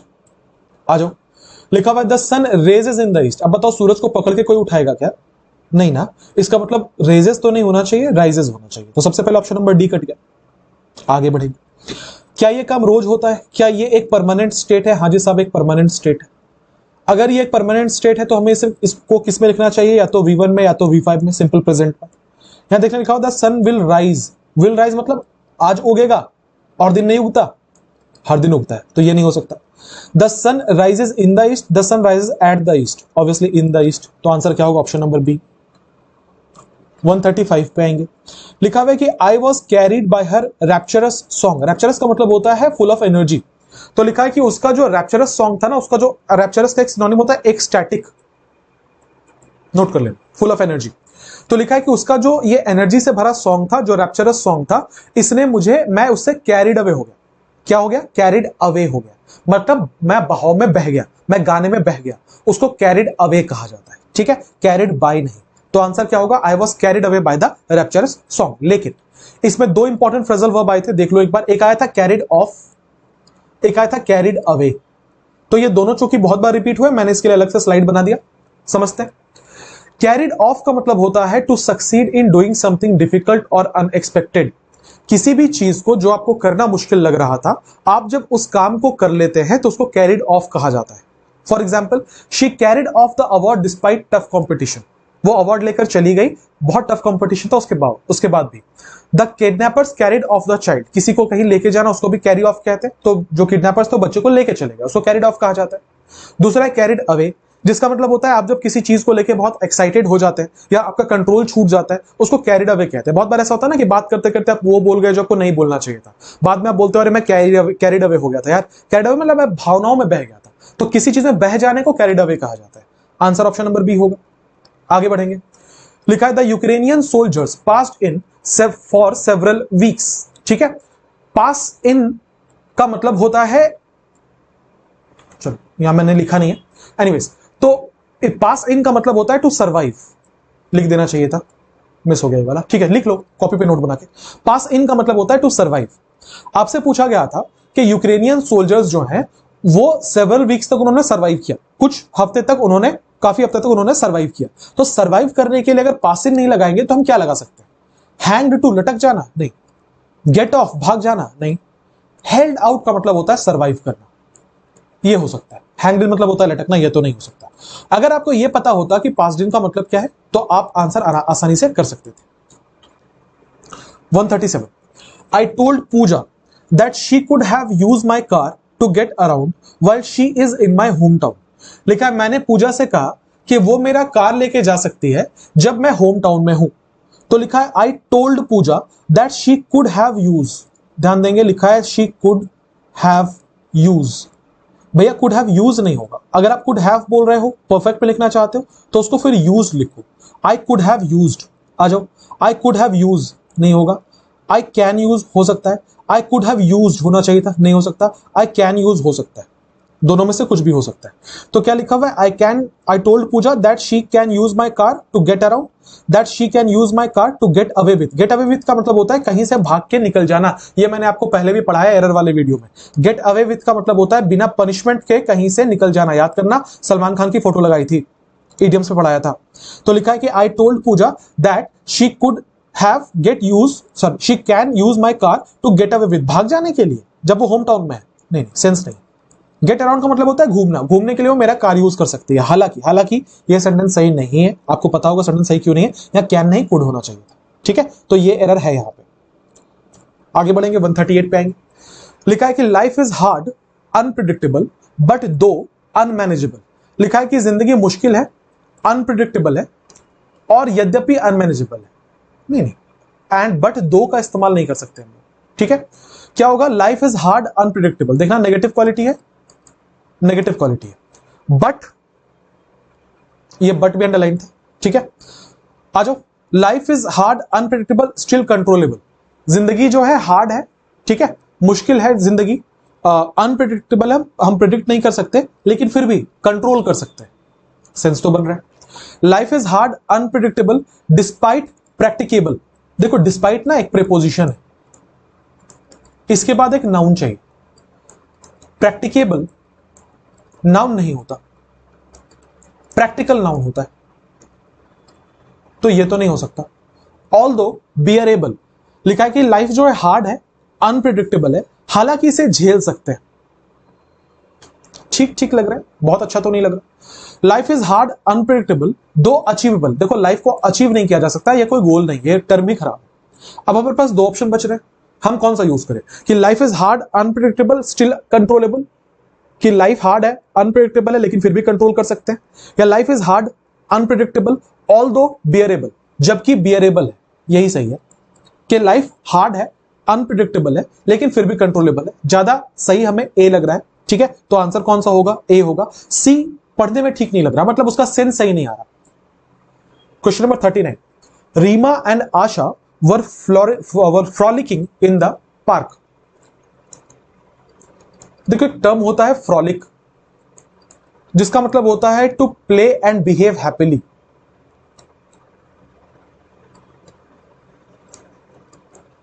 ठीक है, मतलब होता है बहुत खुशी से बिहेव करना, उसको फ्रॉलिक कहा जाता है।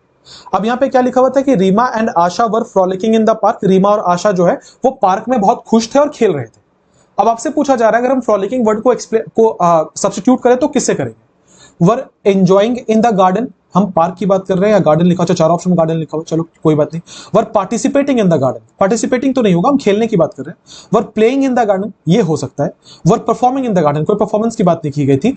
अब है कि were enjoying in the garden या were playing in the garden. Frolic का मतलब होता है खेलना और खुश रहना, तो ऑब्वियसली सी आंसर होगा। 140 पे आएंगे। आप पूछोगे सर कैसे पता चलेगा? देखो, जो क्वेश्चन इतना टफ सवाल अगर किसी के सेट में आ गया तो उसकी किस्मत खराब है, नहीं पता हो सकता आपको कि फ्रॉलिक का मतलब क्या होगा। ठीक है, तो ऐसे क्वेश्चंस अगर पूछ लिए गए तो फिर सबका मार्क्स कटेगा। फिर यही एक उपाय है, बहुत जो रीडिंग करता होगा उसको पता होगा फ्रॉलिक का मतलब क्या होता है। अगला, the sweet and bitter memories of her past make her weak and sad. लिखा हुआ है कि उसका जो स्वीट एंड बिटर मेमोरीज है ना पास्ट का, वो उसे कमजोर और दुखी बनाता है। लिखा है कि मेकर, यहां लिखा है ऑट टू मेकर। देखो, ऑट टू का सेंस होता है शुड के सेंस में, कि जो उसका स्वीट और बिटर मेमोरीज है ना पास्ट का, वो उसको नाराज, वो उसको मतलब सैड बना देना चाहिए। बना देना चाहिए, कंपल्शन है क्या? हैड टू मेकर, उसे बनाना पड़ेगा क्या सेंस है? मस्ट मेकर, करना पड़ेगा, मतलब जो स्वीट और बेटर मेमोरीज है ना उसको, उसके पास्ट को उसको सैड बनाना पड़ेगा। अरे कंपल्शन थोड़ी कर सकते हैं, मस्ट भी नहीं होगा। मेड हो सकता है कि उसका जो स्वीट एंड बिटर मेमोरी है उसने उसे फीबल मतलब होता है कमजोर, उसने उसे कमजोर और अनहैप्पी बना दिया। ये सेंस सही है। तो आंसर कौन सा होगा भाई साहब? आंसर होगा ऑप्शन नंबर डी। आगे बढ़ेंगे 141। My mom told me to have cleaning up the kitchen before I go outside. देखो, अगर आप यहां पे हैव लिखना चाहते हो तो फिर आपको क्लीन्ड लिखना पड़ेगा, क्योंकि हैव के बाद V3 होता है। तो लिखा हुआ है my mom told me to having, having तो नहीं होगा। टू हैव क्लीन आउट नहीं हो सकता, टू क्लीन्ड आउट होना चाहिए। To have cleaned out. My mom told me to clean up the kitchen.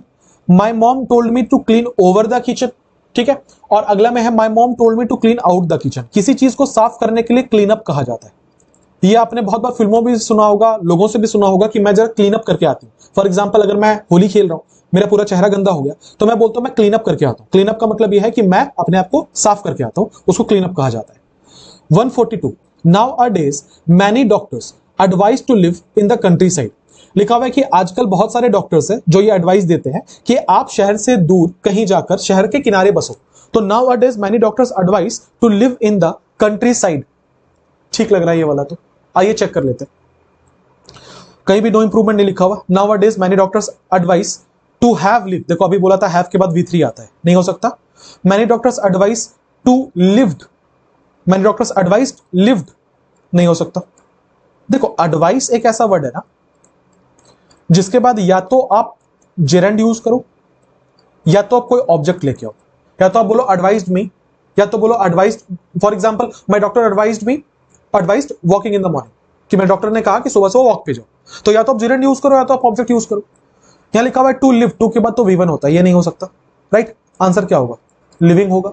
हालांकि आपको किसी किसी सीन में इन्फिनेटिव भी दिख जाएगा कि एडवाइज्ड मी टू रेस्ट, ये भी होता है। ठीक है, पर यहां पे नो इंप्रूवमेंट का ऑप्शन नहीं था, तो इन्फिनेटिव का तो जगह नहीं था। तीन ऑप्शन मैंने बता दिया क्यों नहीं होगा, या तो जेरेंड, या तो इन्फिनेटिव, या तो ऑब्जेक्ट। आंसर होगा option number D. 143, it is a bad habit to talk in while someone is speaking. लिखा हुआ ये एक बुरी आदत है कि जब कोई बोल रहा हो आप टॉक इन करो। टॉक इन का मतलब क्या होता है कि आप बीच में बोलो। जब कोई बोल रहा हो तो आप बीच में बोलो, ये सेंस था सेंटेंस का। हमसे पूछा जा रहा है अगर टॉक इन नहीं यूज करेंगे तो क्या बोलेंगे? जब कोई, ये बुरी आदत है कि जब कोई बात कर रहा हो आप उसको बीच में कट इन करो, बिल्कुल हो सकता है। टू इंट्रूड ओवर, इंट्रूड का मतलब होता है किसी के घर में घुसना, किसी के घर में घुस जाना। तो ये गलत आदत है कि जब कोई बात कर रहा हो तो आप उसके घर में घुस जाओ। है कोई सेंस है? बर्स्ट इन का मतलब होता है फट जाना। ये गंदी आदत है कि जब कोई बात कर रहा हो तो आप फट जाओ, कोई सेंस नहीं। ये गंदी आदत है कि जब कोई बात कर रहा हो तो आप उसके सामने से गुजर जाओ, कोई सेंस नहीं है। आंसर क्या होगा? ऑप्शन नंबर ए। 144 पे बढ़ेंगे। It was apparent that the girl was heading into a serious disaster. लिखा हुआ है कि यह बिल्कुल क्लियर था। अपरेंट का मतलब होता है क्लियर, जो चीज आपको बिल्कुल क्लियरली नजर आ रही हो आप उसके लिए अपरेंट बोलते हैं। ठीक है, लिखा हुआ है कि यह बिल्कुल क्लियर था कि वो जो लड़की है वो एक बहुत बड़ी मुसीबत की तरफ जा रही है। तो जब आप किसी की तरफ जा रहे होते हो ना उसको हेडिंग 4 कहा जाता है। क्या कहा जाता है? हेडिंग 4 कहा जाता है। तो लिखा हुआ it was apparent that the girl was heading along, heading for, heading down, heading out. Answer होगा हेडिंग 4। लेकिन इसमें 4 डिफरेंट फ्रेजल वर्ब आए थे, तो मैंने सोचा चारों को अलग से पढ़ा दिया जाए। Heading along, heading for, heading down, heading out. आइए मीनिंग समझते हैं। हेडिंग अलोंग का मतलब होता है मूविंग फॉरवर्ड और progressing along a specific path और रूट। ये अलोंग टर्म ना आमतौर पर रास्तों के लिए यूज किया जाता है। तो हेडिंग अलोंग का मतलब होता है किसी भी हाईवे वगैरह में फुल स्पीड पे जाना, देवर हेडिंग अलोंग द हाईवे, वो हाईवे के साथ पूरे स्पीड पे चल रहे थे, तो कहीं पे रास्ते में आगे बढ़ना उसको हेडिंग अलोंग कहा जाता है। अगला हेडिंग फॉर। हेडिंग फॉर का मतलब होता है moving toward a particular destination, goal और आउटकम। किसी परिणाम की तरफ जाना उसको हेडिंग फॉर कहते हैं। जैसे इस वाले क्वेश्चन में था कि वो मुसीबत में जा रही थी, वो उसका एंड रिजल्ट था, तो वहां पे हेडिंग फॉर लगेगा। अगला heading down, moving in a downward direction physically और figuratively. For example he is heading down the slope cautiously. कोई रास्ता है जो कि इस तरीके से आप यहां से उतर रहे हैं नीचे, इसको हेडिंग डाउन कहा जाता है। अगला हेडिंग आउट, जिसका मतलब होता है लीविंग और डिपार्टिंग किसी स्पेसिफिक डेस्टिनेशन के लिए। For example we are heading out for dinner, हम लोग आज डिनर के लिए जा रहे हैं, तो कहीं बाहर जाना किसी डेस्टिनेशन की तरफ, उसको हेडिंग आउट कहा जाता है। राइट? आंसर क्या होगा इसका? हेडिंग 4 होगा। आगे बढ़ेंगे। लिखा हुआ है one must care as for family members as possible. As for family members नहीं, most for family members, as most for family members, more for family members, as much for family members. ठीक है, देख लेते हैं answer कौन सा होगा। लिखा हुआ है one must care as much for family members as possible. क्या आपने ये वाला सुना है? एज मच एज, यहां पे एक एज था, यहां पे एक एज लगाएंगे, क्या हो जाएगा? As much as. 146 the delegates talked of the matter for an hour but without any result. लिखा हुआ है जो डेलीगेट्स हैं उन्होंने मुद्दे पे बात की लगभग 1 घंटे तक, पर उसका कोई परिणाम नहीं निकला। क्या होगा? Talk to the matter, matter से बात की, talk above, talk from, talk over. ये तो आपने बहुत बार सुना होगा, let's talk over the issue. Talk over का मतलब क्या होता है? किसी मुद्दे के बारे में बात करना, उसको टॉक ओवर कहा जाता है। आंसर होगा ऑप्शन नंबर डी। आगे बढ़ेंगे। 47 Reena got embarrassed and started crying. कहा जा रहा है कि ये जो लिखा है ये तो बिल्कुल ठीक है, लेकिन अगर आपको इसको सब्स्टिट्यूट करना हुआ किसी और चीज से तो आप किससे करोगे? लिखा है कि Reena got frightened and started shouting. Reena डर गई और उसने जोर जोर से चीखना स्टार्ट किया। ये सेंस नहीं था सेंटेंस का। सेंटेंस का सेंस ये था कि वो शर्मिंदा हो गई और रोने लगी। डरना और चीखना तो नहीं बोल सकते। Reena got humiliated and started weeping, ये ठीक है। एम्बैरेस्ड के लिए ह्यूमिलेटेड आ सकता है, क्राइंग के लिए वीपिंग आ सकता है। आगे बढ़ेंगे। Reena got frustrated and started yelling. Reena चिढ़ गई और चीखने लगी, चीखने नहीं लगी, रोने लगी। रीना गॉट कॉन्शियस, रीना थोड़ा सा अपने मतलब ध्यान रीना का अपनी तरफ हुआ, एंड स्टार्टेड एडमायरिंग, और तारीफ करने लगी। ये तो सेंस ही चेंज कर दिया इसने। आंसर क्या होगा? Option number B. Some politicians turn up their face at the hard life of downtrodden people. कुछ पॉलिटिशियंस जो है उन्होंने अपना चेहरा उसकी तरफ कर लिया। किसकी तरफ? जो गरीब लोग हैं उनकी जो कठिन जिंदगी है उसकी तरफ चेहरा कर लिया या मुंह मोड़ लिया? ऑब्वियसली मुंह मोड़ लिया वाला सेंस है, क्योंकि कुछ ऐसे पॉलिटिशियंस थे जिन्होंने गरीबों का प्लाइट नहीं सुना, उनसे मुंह मोड़ लिया। तो क्या होगा? Some politicians turn up their eyes, turn up their nose, turn up their mouth, turn up their ears. ये ऑलरेडी मैं आपको ईडीएम में पढ़ा चुका हूं, टर्न अप वंस नोज। याद करना, जिसका मतलब होता है बहुत ऑपरेसिवली डील करना किसी से या किसी के प्रॉब्लम्स को इग्नोर करना, उसको टर्न अप वंस नोज कहा जाता है। आंसर क्या होगा? ऑप्शन नंबर बी होगा। When we reached the hill station, it was raining the heaviest. The heaviest नहीं होगा तो क्या होगा? लिखा हुआ it was raining heavily, हो सकता है। It was raining more heavy, grammatically incorrect है। heavy को अगर आप कंपैरेटिव करोगे तो heavier बनता है, more heavy नहीं बनता। It was raining heavy, heavy adjective होता है। आप क्या कर रहे हो? रेनिंग के लिए लगा रहे हो, मैनर बता रहे हो कि बारिश कैसे हो रही थी। रेनिंग वर्ब है, इसका मतलब हमें एडवर्ब चाहिए। एडवर्ब चाहिए तो हेवी तो नहीं हो सकता। It was raining most heavily, most heavily के आगे द लगाना पड़ेगा ना, ये सुपरलेटिव डिग्री है तो द तो लिखा हुआ नहीं, तो ग्रामेटिकली इनकरेक्ट है, इसकी जरूरत नहीं है। तो आंसर कौन सा होगा? A number. 150 he was bereft of hope after the tragedy struck. जब ट्रेजेडी आई तो वो सारी उम्मीदों से वंचित था। बेरेफ्ड का मतलब होता है जिसके पास जो नहीं हो, इसको हिंदी में वंचित कहा जाता है। For example, I am bereft of all possessions, मेरे पास, मैं सभी सुख सुविधाओं से वंचित हूं, मेरे पास कोई सुख सुविधा नहीं है, उसको बेरेफ्ड कहा जाता है। आपसे पूछा जा रहा है बेरेफ्ड का सिनोनिम या बेरेफ्ड को हटा के क्या लिख सकते हैं? He was filled of hope after the tragedy struck, मतलब जब उसके ऊपर मुसीबत आ गई तो वो एकदम उम्मीद से भर गया? नहीं, उम्मीद से भर गया, उम्मीद से खाली हो गया। डिवॉइड सिनोनिम है बेरेफ्ड का। ये हो सकता है। रोस्ट, स्ट्रेन्ड, स्ट्रेन मतलब होता है खींचना, रोस्ट देख लो यहां पे मैंने सबको अलग अलग करके लिख दिया है। राइज वर्ड से रोज वर्ड बना है, ठीक है, जिसका मतलब होता है जागना। डिवाइड का मतलब होता है किसी चीज की क्वालिटी ना होनी। फील्ड भरा होना, बेरेफ्ट कंप्लीटली लैकिंग, रोस्ट जागना, स्ट्रेन खींचा हुआ, ठीक है, वहां आया था, मैं भूल गया था, मैंने साइड भी लगाया है। तो आंसर क्या हो जाएगा? आंसर हो जाएगा डिवाइड। रोज मतलब होता है जागना, ये नहीं हो सकता। स्ट्रेन मतलब खींचना, ये नहीं हो सकता, ठीक है। 151 देखते हैं। लिखा है the organisation had set up for a free Mandela committee and launched a lively campaign with the slogan free Mandela। लिखा है कि ऑर्गेनाइजेशन ने जो है वो एक फ्री मंडेला कमेटी सेटअप किया है और एक लॉन्च किया है, एक लाइवली कैंपेन, एक फुल ऑफ एनर्जी है जो कैंपेन, जिसका स्लोगन है फ्री मंडेला, ठीक है। किसी चीज को, किसी प्लान को सेट करना, उसको सेटअप कहा जाता है। यहां लिखा हुआ है had setup, had set to नहीं होगा, हैड सेट ओवर नहीं होगा, हैड सेट अपॉन नहीं होगा। आंसर कौन सा है? Set up. आपने सुना होगा कि ये बिजनेस सेटअप कर रहा है, ठीक है। अगला, the minor project put forward by the government is now moving around into its third year. लिखा हुआ है कि जो माइनर प्रोजेक्ट गवर्नमेंट ने सेटअप किया था ना, वो अब अपने तीसरे साल में जा रहा है। तो लिखा हुआ है the government is now moving around into, around और इनटू एक साथ, दोनों प्रीपोजिशन है।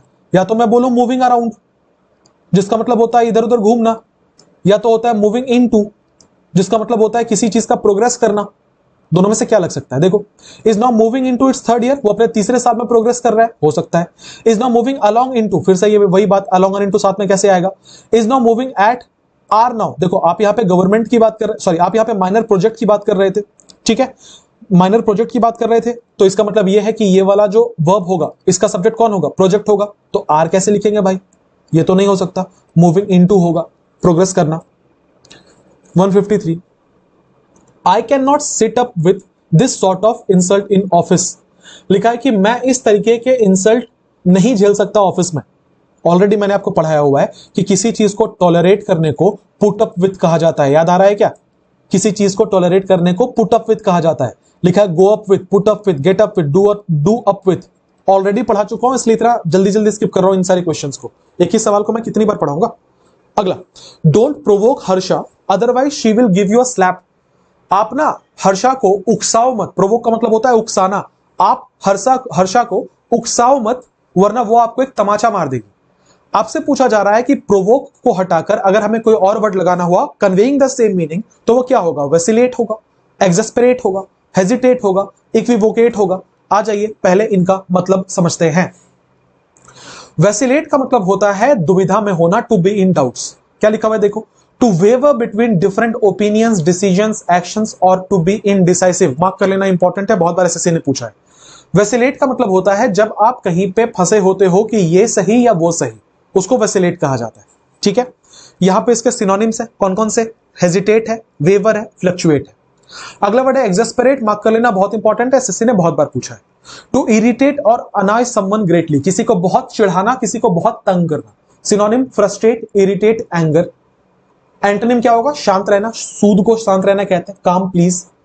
इक्विवोकेट, आई थिंक मैंने इक्विवोकेट क्लोज टेस्ट में आपको पढ़ाया था। इक्विवोकेट, अनइक्विवोकेट आई थिंक वहां आया था। इक्विवोकेट का मतलब होता है किसी भी चीज का को क्लियरली ना बोलना, एम्बिगिवस रखना, उसको हम लोग इक्विवोकेट कहते हैं। फॉर एग्जांपल, उसको प्रिवेरिकेट भी कहा जाता है, मिसलीड कहा जाता है, डॉज कहा जाता है, एम्बिगिवस कहा जाता है, उसको इक्विवोकेट कहते हैं। आ जाओ सवाल पे। हेजिटेट मतलब तो होता है झिझकना, ही आपको पता है। हमसे क्या पूछा गया था? हमसे पूछा गया था कि उसको प्रोवोक मत करो, इसके लिए क्या यूज करेंगे? अब देखो, उसके लिए क्या यूज हो सकता है? डाउट में होना तो नहीं हो सकता, हेजिटेट करना नहीं हो सकता, इक्विवोकेट करना नहीं हो सकता, एक ही बच रहा है, इरिटेट करना, एक्सस्परेट करना। आगे बढ़ेंगे। 155, upon hearing the great achievement of the historic character he was in a state of odd admiration and respect. लिखा है कि जब उसने सुना कि जो हिस्टोरिक कैरेक्टर है वो कितना बड़ा अचीव उन्होंने किया है, वो एक ऐसे मतलब स्टेट में था जहां पे वो बहुत ज्यादा ऑ में था, ठीक है, मतलब वो बहुत ज्यादा एडमिरेशन में था और वाव वाले फीलिंग में था और रिस्पेक्ट में था। तो कहा जा रहा है एक स्टेट ऑफ ऑड एडमिरेशन या रिस्पेक्ट को क्या कहा जाता है? उसको वंडर कहते हैं, उसको ऑड कहते हैं, उसको वंडरिंग कहते हैं, या उसको वंडरमेंट कहते हैं। यहां पे एक नया टर्म आया है वंडरमेंट, तो मैंने उसको अलग से लिख दिया है, ठीक है। क्योंकि देखो बाकी टर्म्स तो आपको पता होंगे। वंडर मतलब होता है सोचना, ऑड मतलब होता है किसी का होता है ना वाव वाली फीलिंग, उसको ऑड कहते हैं। वंडरिंग मतलब होता है सोचना। एक वर्ड है वंडरमेंट। वंडरमेंट का मतलब होता है एक ऐसी फीलिंग जिसमें आप आश्चर्यचकित रहते हैं, या आप ऐसी वाली फीलिंग में रहते हैं कि कोई चीज कितना खूबसूरत है या कितना सरप्राइजिंग है। The children stared in wonderment at the colourful fireworks in the sky. जब आसमान में बहुत ही कलरफुल पटाखे जल रहे थे, बच्चे बहुत औ में उन पटाखों को देख रहे थे। यहां क्या लिखा हुआ था? स्टेट ऑफ, एक अवस्था जिसमें कोई भी बहुत ही ज्यादा एडमिरेशन या रिस्पेक्ट से किसी चीज को देखता है। क्या कहते हैं भाई उसको? उसे वंडरमेंट कहा जाता है। ठीक है, आपको लग रहा होगा सर थोड़ा सा फास्ट हो रहा है। फास्ट इसलिए हो रहा है क्योंकि वोकैब बेस्ड है क्वेश्चंस। वोकैब बेस्ड है, मेरे पास समझाने को बहुत कुछ नहीं है, मैं आपको वर्ड ही बता सकता हूं, वो मैं बता दे रहा हूं। जहां ग्रामर आएगा मैं बता दूंगा आपको। अगला, she should run the fast to win the race. लिखा हुआ है she should run the fast. कोई सेंस नहीं है इसका। आपसे पूछा जा रहा है क्या होगा? She should run the fastest हो सकता है, she should run more fast. ठीक है, देखो सबसे पहले आप जब रन बोलते हो, ये एक वर्ब है, इसके लिए कोई एडवर्ब आ रहा है, तो इस बात का ध्यान रखना कि फास्ट एक ऐसा वर्ड है जो एडजेक्टिव भी है और एडवर्ब भी है। ठीक है, तो फास्ट का ना कभी फास्टली नहीं बनता, इस बात को नोट भी कर लेना अगर नहीं पता है तो। फास्ट का कभी फास्टली नहीं बनता। ठीक है, तो क्या लिखा हुआ है कि he should run more fast to win the race, हो सकता है he should run a fastest, fastest के साथ अ नहीं लगेगा, द लगेगा। He should run the faster. अब देखो ये जो हम बोल रहे हैं यहां पे मोर फास्ट या द फास्टर, अगर हम इन दोनों को यूज करें, ये एडवर्ब में कंपैरेटिव डिग्री में है और ये आपके उसमें एडजेक्टिव में कंपैरेटिव डिग्री में। हम किससे कंपेयर कर रहे हैं यहां पर? किसी से नहीं कंपेयर कर रहे, तो ये तो नहीं हो सकता। आप बात कर रहे हो रेस जीतने की, तो फास्टेस्ट बोलो ना, कि he should run the fastest, वो सबसे तेज दौड़ेगा तो वो रेस जीत जाएगा। इसका मतलब क्या होगा? He should run the fastest. आगे बढ़े क्या? 157 पर आते हैं। After wearing the complete sports gear he looked lean tough and sinewy. लिखा हुआ है कि कंप्लीट जो स्पोर्ट्स गियर है वो पहनने के बाद वो लीन लग रहा था, बहुत पतला लग रहा था, बहुत टफ लग रहा था और बहुत सिनवी लग रहा था। ठीक है, देखो सिनवी का मतलब क्या होता है? सिनवी का मतलब होता है मस्क्यूलर, एकदम फुल ऑफ मसल्स को सिनवी कहा जाता है। आपसे बोला जा रहा है कि इसके बदले अगर हमें कोई वर्ड लगाना पड़ा तो हम क्या लगाएंगे? पहला वर्ड है टफी। ठीक है, टफ वर्ड से बनकर टफी आया है। वायरी, वायरी, डीवी, ड्यू से बनकर डीवी आया है। ठीक है, अलग साइड लगा दिया, देख लो एक बार। देखो टफी टफ वर्ड से बनकर आया है। समथिंग दैट इज डिफिकल्ट और चैलेंजिंग, कोई ऐसी चीज जो बहुत मुश्किल है करने को, उसको टफी कहा जाता है। जिसको आप चैलेंज कहते हो या डिफिकल्ट कहते हो, हार्ड टास्क कहते हो, उसको टफी कहा जाता है। वायरी, WRIRY बोल रहा हूं। वायरी का मतलब होता है कोई भी ऐसा कैरेक्टरिस्टिक जो कि वायर से रिलेटेड हो, फॉर एग्जांपल वो थिन हो, फ्लेक्सिबल हो, ठीक है, उसको वायरी कहा जाता है। अगला वर्ड है डीवी। डीवी क्या होता है? समथिंग दैट इज कवर्ड और रिजेंबलिंग टू ड्यू, मॉइस्ट और फ्रेश। जो ओस से रिलेटेड चीजें होती है उनको डीवी कहा जाता है। बेसिकली गीले चीज को डीवी कहते हैं। तो सवाल यहां पे यह है कि आपका आंसर कौन सा होगा। यहां पे एक वर्ड मैंने छोड़ा है, कौन सा वर्ड मैंने छोड़ा है? WOIRY। वाई था, ई था, वाई था, ठीक है, ये देख लेना, ये मैंने छोड़ा है। ठीक है, क्यों? क्योंकि ऐसा कोई वर्ड नहीं होता। वायर मतलब तार होता है, वायरी बोल के कोई वर्ड नहीं होता, तो ये तो सबसे पहले वर्ड नहीं होता। टफी मतलब होता है मुसीबत या चैलेंज। डीवी मतलब होता है गीला। एक ही ऑप्शन बचता है, WOIRY, WIRY, क्या बोल रहा हूं मैं अभी, WIRY। ठीक है, आगे बढ़ते हैं। देखो अब इतने टफ टफ अगर वोकैब पूछ लेगा एग्जाम में ना, तो बार बार मैं कह रहा हूं कि नहीं बनेगा फिर। ठीक है, यहां पे क्या होता है, कोई नहीं बना पाएगा, स्कोर नॉर्मलाइज हो जाएगा, क्योंकि इतने टफ यार बहुत मुश्किल है बनाना। दो mister Swami ran in debt he did not stop wasting money. लिखा हुआ है कि जबकि मिस्टर स्वामी जो थे वो बहुत कर्ज में थे, उन्होंने पैसा जो वेस्ट करना है वो बंद नहीं किया। तो लिखा हुआ है दो mister Swami ran in date. ठीक है, ध्यान देंगे, यहां पे लिखा हुआ है रन, रैन जो कि रन का पास्ट फॉर्म है। एक चीज नोट कर लेना, रन इनटू समथिंग का मतलब होता है किसी मुसीबत में पड़ जाना। यहां क्या लिखा हुआ था? दो mister Swami ran in date. अच्छा, डेट का मतलब क्या है भाई? डेट का मतलब है कर्ज। अगर हम कर्ज की बात कर रहे हैं, इसका मतलब डेफिनेटली मुसीबत की बात कर रहे हैं, तो इनटू ढूंढ रहे हैं हम। Ran along, ran into, ran to, ran over. यहां पे एक और फ्रेजल वर्ब है रन ओवर। रन ओवर का मतलब होता है किसी को कुचल के निकल जाना। ठीक है, आपने बहुत बार सुना होगा, एक car rain over a kid, एक बच्चे के ऊपर से कार गुजर गई, तो उसको रन ओवर कहा जाता है। ठीक है, मुसीबत में पड़ना इज रन इनटू। अगला, Shanti heard the children who were shouting outside. Shanti ने बच्चों को सुन लिया जो बाहर चीख रहे थे, जो बाहर चिल्ला रहे थे। ठीक है, आंसर देख लेते हैं। लिखा है शांति हर्ड द चाइल्ड हु किसके लिए आ रहा है? चिल्ड्रन के लिए आ रहा है। वर शाउटिंग, वर तो सही है भाई, चिल्ड्रन के लिए आ रहा है, प्लूरल होना चाहिए। Who were shouting outside. अब आपको बिना इसका सेंटेंस का जो मीनिंग है उसको चेंज किए हुए पूछा जा रहा है और क्या लगा सकते हैं। ठीक है, मीनिंग क्या है? शांति ने बच्चों को सुना जो बच्चे बाहर चिल्ला रहे थे। आ जाइए। Who were screaming outdoors. Scream का मतलब होता है चिल्लाना, जो बाहर चिल्ला रहे थे, हो सकता है answer. Who were playing outdoor. यहां पे देखो शाउटिंग टर्म का यूज किया गया, यहां पे प्लेइंग टर्म का यूज किया, हो सकता है चुपचाप खेल रहे हो, तो मीनिंग तो कन्वे नहीं हो रहा। Who were thrashing in the open. वो क्या कर रहे थे कि बाहर कूट रहे थे किसी को पकड़ के कोई सेंस नहीं है। Who were flaying in the open. ठीक है, फ्लेइंग का मतलब होता है किसी की चमड़ी उखाड़ देना, समझना। फ्ले का मतलब होता है to strip some skin off, किसी की चमड़ी उखाड़ना, उसको फ्ले कहते हैं। तो बच्चे बाहर किसी की चमड़ी उखाड़ रहे थे, कोई सेंस नहीं भाई। आंसर क्या है? A number. 160, the student apologised the teacher for the delay in submitting to the assignment. ठीक है, नोट करना, अपोलोजाइज टू समवन। जब आप किसी व्यक्ति से माफी मांगते हैं उसको अपोलोजाइज टू समवन कहा जाता है। इसको नोट कर लेना अगर नहीं पता है तो। क्या लिखा हुआ है? The students apologised the teacher. क्या हो जाएगा भाई? नो सब्स्टिट्यूशन तो नहीं हो सकता, हमें टू चाहिए। Is apologising the teacher, apologised to the teacher हो सकता है, यहां टू नहीं था, ऑप्शन नंबर सी होगा। 161, I have been wondering at taking skating as a hobby. Note करना फिर से, वंडर अबाउट समथिंग, किसी चीज के बारे में सोचना, किसी चीज के बारे में प्लानिंग करनी, उसको वंडर अबाउट कहा जाता है। क्या कहा जाता है? Wonder about. तो यहां क्या लिखा हुआ था? I have been wondering at, होना क्या चाहिए था? I have been wondering about. About ढूंढ रहे हैं हम, ऑन लिखा है, अबाउट लिखा है, टू लिखा है, आंसर कौन सा होगा? अबाउट वाला। ही is not so friendly like she is. लिखा है वो उतना दोस्ती नहीं करता किसी से जितना कि वो करती है। क्या आप जानते हैं कि सो के बाद एज आता है? ये मैंने शायद पहले पढ़ाया है कि एज और सो एज के पेयर्स बनते हैं। तो लिखा है कि ही is not so friendly like, आपने जब यहां पे सो यूज किया है तो आपको यहां पे एज यूज करना पड़ेगा। आइए ऑप्शन पे, लिखा he is not so friendly as, he is not as friendly like, he is not so friendly that. Answer होगा ऑप्शन नंबर ए। आप जब कंपैरिजन करते हो तो सो एज का इस्तेमाल किया जाता है। 163 पर आते हैं। लिखा we might as well watch a film, ये अंडरलाइन था, मिस हो गया। We might as well watch a film on TV as there is nothing much to do. कह रहा है कि हम लोग एक मूवी ही देख लेते हैं क्योंकि और कुछ है नहीं करने को। देखो माइट एज वेल ना, माइट एज वेल एक बहुत ही कॉमनली यूज्ड फ्रेज है। माइट एज वेल का मतलब होता है it is used to suggest that something is just good as an option as another, often when there is no better choice or when there is a reasonable thing to do in the situation.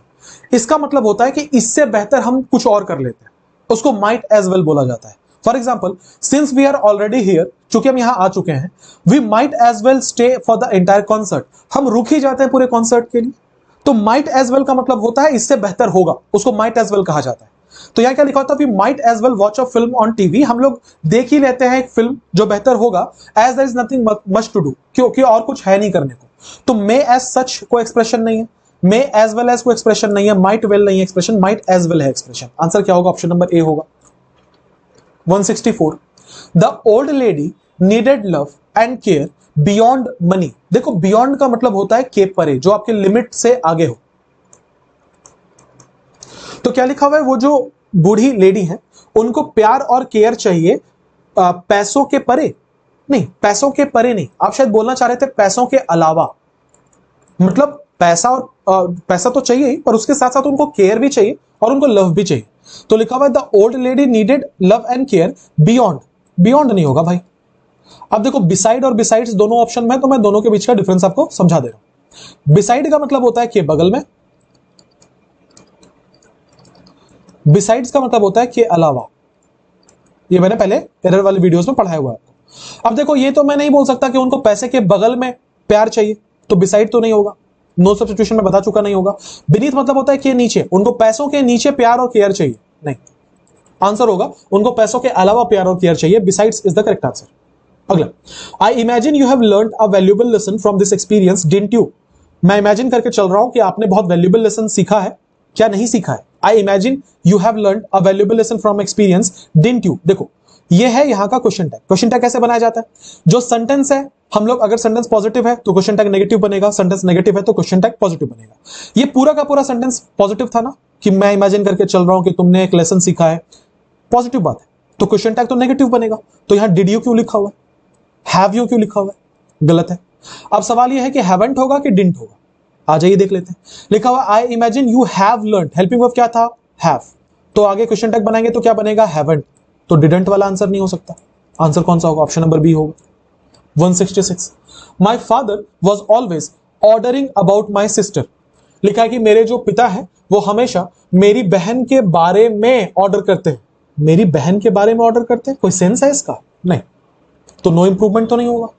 Ordering on my sister, यार order जो है ये तो एक transitive verb है, आपको ये लिखना पड़ेगा ऑर्डर व्हाट, ऑर्डर हुम। या तो आप बोलो ऑर्डर माई सिस्टर, या तो बोलो ऑर्डर अ डिश। इसका मतलब यहां इसके बाद तो प्रीपोजिशन नहीं आ सकता। My father was always ordering my sister about, ordering my sister about हो सकता है। ये अबाउट बाद में जाके लगेगा, फिक्स प्रीपोजिशन है, जिसका मतलब होता है हमेशा उसको बहुत स्ट्रिक्टली आदेश देते हैं। ऑर्डर अबाउट एक फ्रेज है जिसका मतलब होता है किसी को बहुत स्ट्रिक्टली हैंडल करना, ठीक है? ये हो सकता है कि बहुत स्ट्रिक्टली मेरी बहन को हैंडल करते हैं। अगला लिखा, my father was always giving order for my sister, मेरी बहन के लिए ऑर्डर देते, बहन वेट्रेस थी। आंसर क्या होगा? Option number B. 167, none of the boys was willing to admit that he was in the wrong. कोई भी जो लड़का है वो ये मानने को तैयार नहीं था कि उसने गलती की है, ठीक है? तो यहां पे क्या लिखा हुआ है? None of the boys was willing to admit. ध्यान दीजिएगा, वॉज के बाद V4 लिखा हुआ है, हो सकता है। टू के बाद V1 होना चाहिए, हो सकता है। यहां लिखा हुआ है none of the boys, option number B, was willing to admitting, ये गलत है भाई। Was ready to admitting, to के बाद तो V1 होना चाहिए, नहीं हो सकता। None of the boys was ready that he was in the wrong, sorry, none of the boys was admit that, फिर से वही बात देखो, वॉज जब आप यहां लिख रहे हो तो उसके बाद एडमिट कैसे लिखोगे? ये तो V1 हो जाएगा। वही वाली बात है कि आई एम टीच, नहीं हो सकता, ये भी गलत है, एक ही ऑप्शन बचता है। ऑर्डर अबाउट, अच्छा ये गलत जगह पे आ गया भाई, एक मिनट रुक जाओ, स्लाइड थोड़ा इधर उधर हो गया, एक ब्रेक ले लो जब तक मैं ठीक करता हूं।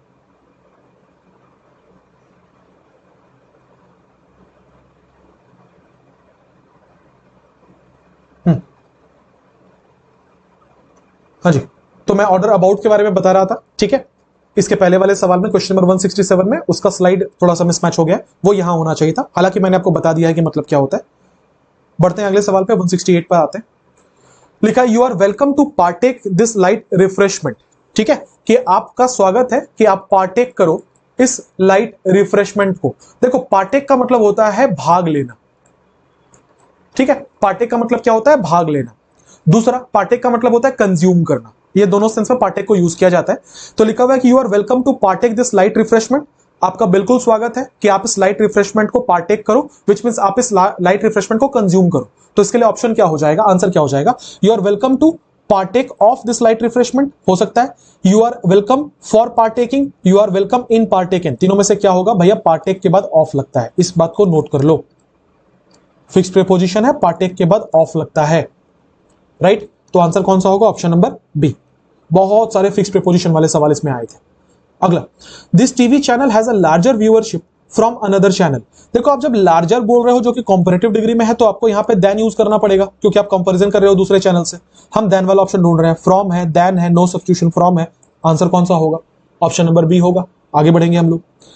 In spite of my nieces dog Casper is very mischievous, he is lovable. Mischievous मतलब होता है बदमाश। मैं क्या कह रहा हूं कि मेरी नीस का जो कुत्ता है ना, वो बहुत बदमाश है, नेगेटिव बात, कॉमा देखे, ही इज लवेबल, सब उससे प्यार करते हैं, पॉजिटिव बात। इसका मतलब क्या है भाई? इसका मतलब यह है कि हमें कोई ऐसा एक कंजंक्शन चाहिए जो कि दो कॉन्ट्रास्ट वाली चीजों को जोड़ता हो। अच्छा, कॉन्ट्रास्ट वाली चीजों को जोड़ने के लिए बट के सेंस में कुछ चाहिए, क्या आपको याद आ रहा है हमने कितनी बार क्लोज टेस्ट में कहा था कि ऑल दो वर्ड कॉन्ट्रास्ट चीजों को जोड़ता है, कि जबकि वो बहुत बदमाश है सब उससे प्यार करते हैं। इसका मतलब आंसर ऑल दो वाला होगा कि नहीं होगा, कि although my nieces dog Casper is very mischievous, कि जबकि मेरा जो कुत्ता है मेरी नीस का कैस्पर वो बहुत बदमाश है, सब उससे प्यार करते हैं। तो आंसर क्या होगा, ऑल दो। आगे बढ़ेंगे 171 पर आएंगे। लिखा है कि they each listen carefully to what each other said. हर कोई बहुत ध्यान से सुन रहा था कि दूसरा क्या कह रहा है। ठीक है, तो दूसरा क्या कह रहा है उसके लिए क्या लगाएंगे, they each other listen to carefully what each other said. नहीं, ईच अदर सेड तो नहीं होगा, ईच अनदर सेड कोई एक्सप्रेशन नहीं होता। व्हाट द अदर सेड, कि दूसरा व्यक्ति क्या कह रहा था, ये हो सकता है। What one another said, one another नहीं हो सकता, इसका मतलब होता है आपस में। तो आंसर क्या होगा, what the other said. 172 the dress may pleasantly be delivered to us at the earliest. देखो, जब आप किसी को रिक्वेस्ट करते हो ना, तो वहां पे यूज किया जाता है या तो प्लीज या तो काइंडली। क्या लिखा हुआ यहां पे, द ड्रेस में pleasantly be delivered to us at the earliest, मतलब जितनी जल्दी हो सके उतनी जल्दी ये ड्रेस हमें डिलीवर कर दिया जाए। द ड्रेस में प्लेजेंटली बी डिलीवर्ड, प्लेजेंटली मतलब होता है खुशी से डिलीवर कर दिया जाए। नहीं, मैं काइंडली बी डिलीवर्ड अगर मैं बोलूं कि कृपा करके ड्रेस जितनी जल्दी हो सके उतनी जल्दी आप डिलीवर कर दीजिएगा, तो आंसर कौन सा होगा, ये वाला। माइट पास्ट हो जाएगा।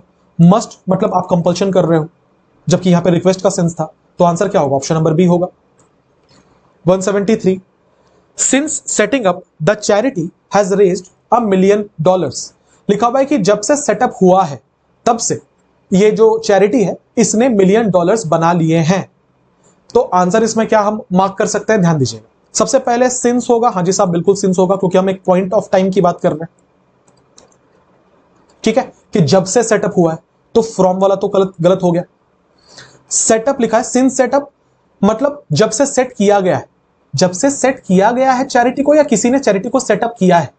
ऑब्वियसली चैरिटी किसी को सेटअप नहीं करेगा, चैरिटी को सेटअप किया जाएगा। फिर से सुनो, ये जो सेटिंग अप लिखा हुआ है इसका सब्जेक्ट कौन था, चैरिटी। तो चैरिटी ने किसी को सेटअप किया कि चैरिटी को सेटअप किया गया, ऑब्वियसली चैरिटी को सेटअप किया गया। इसका मतलब यह है कि इसमें B+V3 का फॉर्म आना चाहिए, B+V3 का फॉर्म आना चाहिए। यहां देखना बीइंग के बाद सेटअप लिखा हुआ, B+V3 है। यहां एरर यह था कि इसमें B+V3 नहीं था, और दूसरा सेट के बाद अप लगना चाहिए था। ये इसलिए गलत है क्योंकि ये एक्टिव वॉइस में है। इसका मतलब ये हो रहा है चैरिटी ने किसी को सेटअप किया, जबकि चैरिटी को सेटअप किया जाना था, आंसर होगा। आगे बढ़ रहे हैं। I can't make out my mind about taking a vacation in winter. यार मैं ये पहले बता चुका हूं आपको, ठीक है, बट फिर भी चूंकि फ्रेजल वर्ब था तो मैंने लगा दिया है। मेकआउट और मेकअप में डिफरेंस होता है, पहले मैंने बताया है। मेकआउट का मतलब क्या होता है, जब आप किसी चीज को आराम से समझ लेते हैं तो उसे मेकआउट कहा जाता है। For example, I am ready to make out the solution, मैं समझ पा रहा हूं सोल्यूशन को। दूसरा, रोमांटिक या सेक्सुअल एक्टिविटी में इंक्लूड होने को भी मेकआउट कहा जाता है। तीसरा, किसी डॉक्यूमेंट को फिलअप करने को भी मेकआउट कहा जाता है। He made out a cheque of $100, उसने चेक लिखा $100 का। मेकअप का मतलब होता है किसी चीज के लिए मिलना या माफी मांगना, मेकअप पहले भी बताया है। दूसरा, किसी चीज को बनाना या काल्पनिक कहानियां गढ़नी, याद करो पहले भी बताया एरर वाले में, he made up a story. दूसरा, कोई समय जो बीत गया हो उसको मेकअप करने के लिए, पूरा करने के लिए, लॉस्ट टाइम को कंपनसेट करने के लिए वहां पे भी यूज किया जाता है। चौथा, फॉर्म और कॉन्स्टिट्यूट गठन करने के लिए भी मेकअप का इस्तेमाल किया जाता है। ये मैंने पहले भी पढ़ाया है, पर आया तो मैंने सोचा रिवाइज करा दूं। अब आ जाओ, लिखा I can make out my mind. यहां पे तो दिमाग को तैयार करने की बात हो रही है, तो उसको मेकअप माई माइंड बोला जाता है ना। क्या बोला जाता है, मेकअप माई माइंड। तो आंसर क्या होगा, option number A, makeup my mind. 175 पे बढ़ेंगे, लास्ट सवाल इस वीडियो का। लिखा हुआ है कि there are a bit nice shops in the centre. मतलब आप ये बोलना चाह रहे हो कि इस टाउन सेंटर में काफी अच्छी दुकानें हैं। तो लिखा हुआ है कि there are a bit nicer. यार अ बिट मतलब होता है छोटा सा टुकड़ा, तो टुकड़ों में है क्या दुकान, शॉप्स के लिए तो नहीं यूज कर सकते, तो ये भी नहीं होगा क्योंकि अ बिट के साथ तो शॉप्स नहीं लग सकता। आगे, there are far more nicer. More और नाइसर एक साथ नहीं हो सकता, दोनों कॉम्परेटिव हो जाएगा, गलत है। फार नाइसर हो सकता है, तो आंसर कौन सा होगा, ऑप्शन नंबर डी होगा। उम्मीद करता हूं यह वीडियो आपके लिए इंफॉर्मेटिव रहा और बहुत सारे सवाल मैं आपको यहां पे सिखा पाया। अनडाउटेबली ये वीडियो काफी टफ होगा बहुत सारे स्टूडेंट्स के लिए, क्योंकि क्वेश्चंस काफी टफ थे। जहां पे वोकैब डालने लगा सेंटेंस इंप्रूवमेंट में या फिलर्स में, वहां क्वेश्चन टफ होने लगता है। ठीक है, जहां जहां पे हिंदी बताने की जरूरत थी मैंने कोशिश की है कि मैं बताऊं। अगर आपको ऐसा लगा कि मैं बहुत फास्ट निकला कुछ क्वेश्चन से, तो समझ जाना कि वोकैब है, ज्यादा समझाने को नहीं, आपको याद ही करना पड़ेगा और कोई ऑप्शन नहीं। मिलेंगे अगले वीडियो में। अपना बहुत बहुत ध्यान रखिए, पढ़ाई करते रहिए। Have a nice day everyone. Thank you for being with me.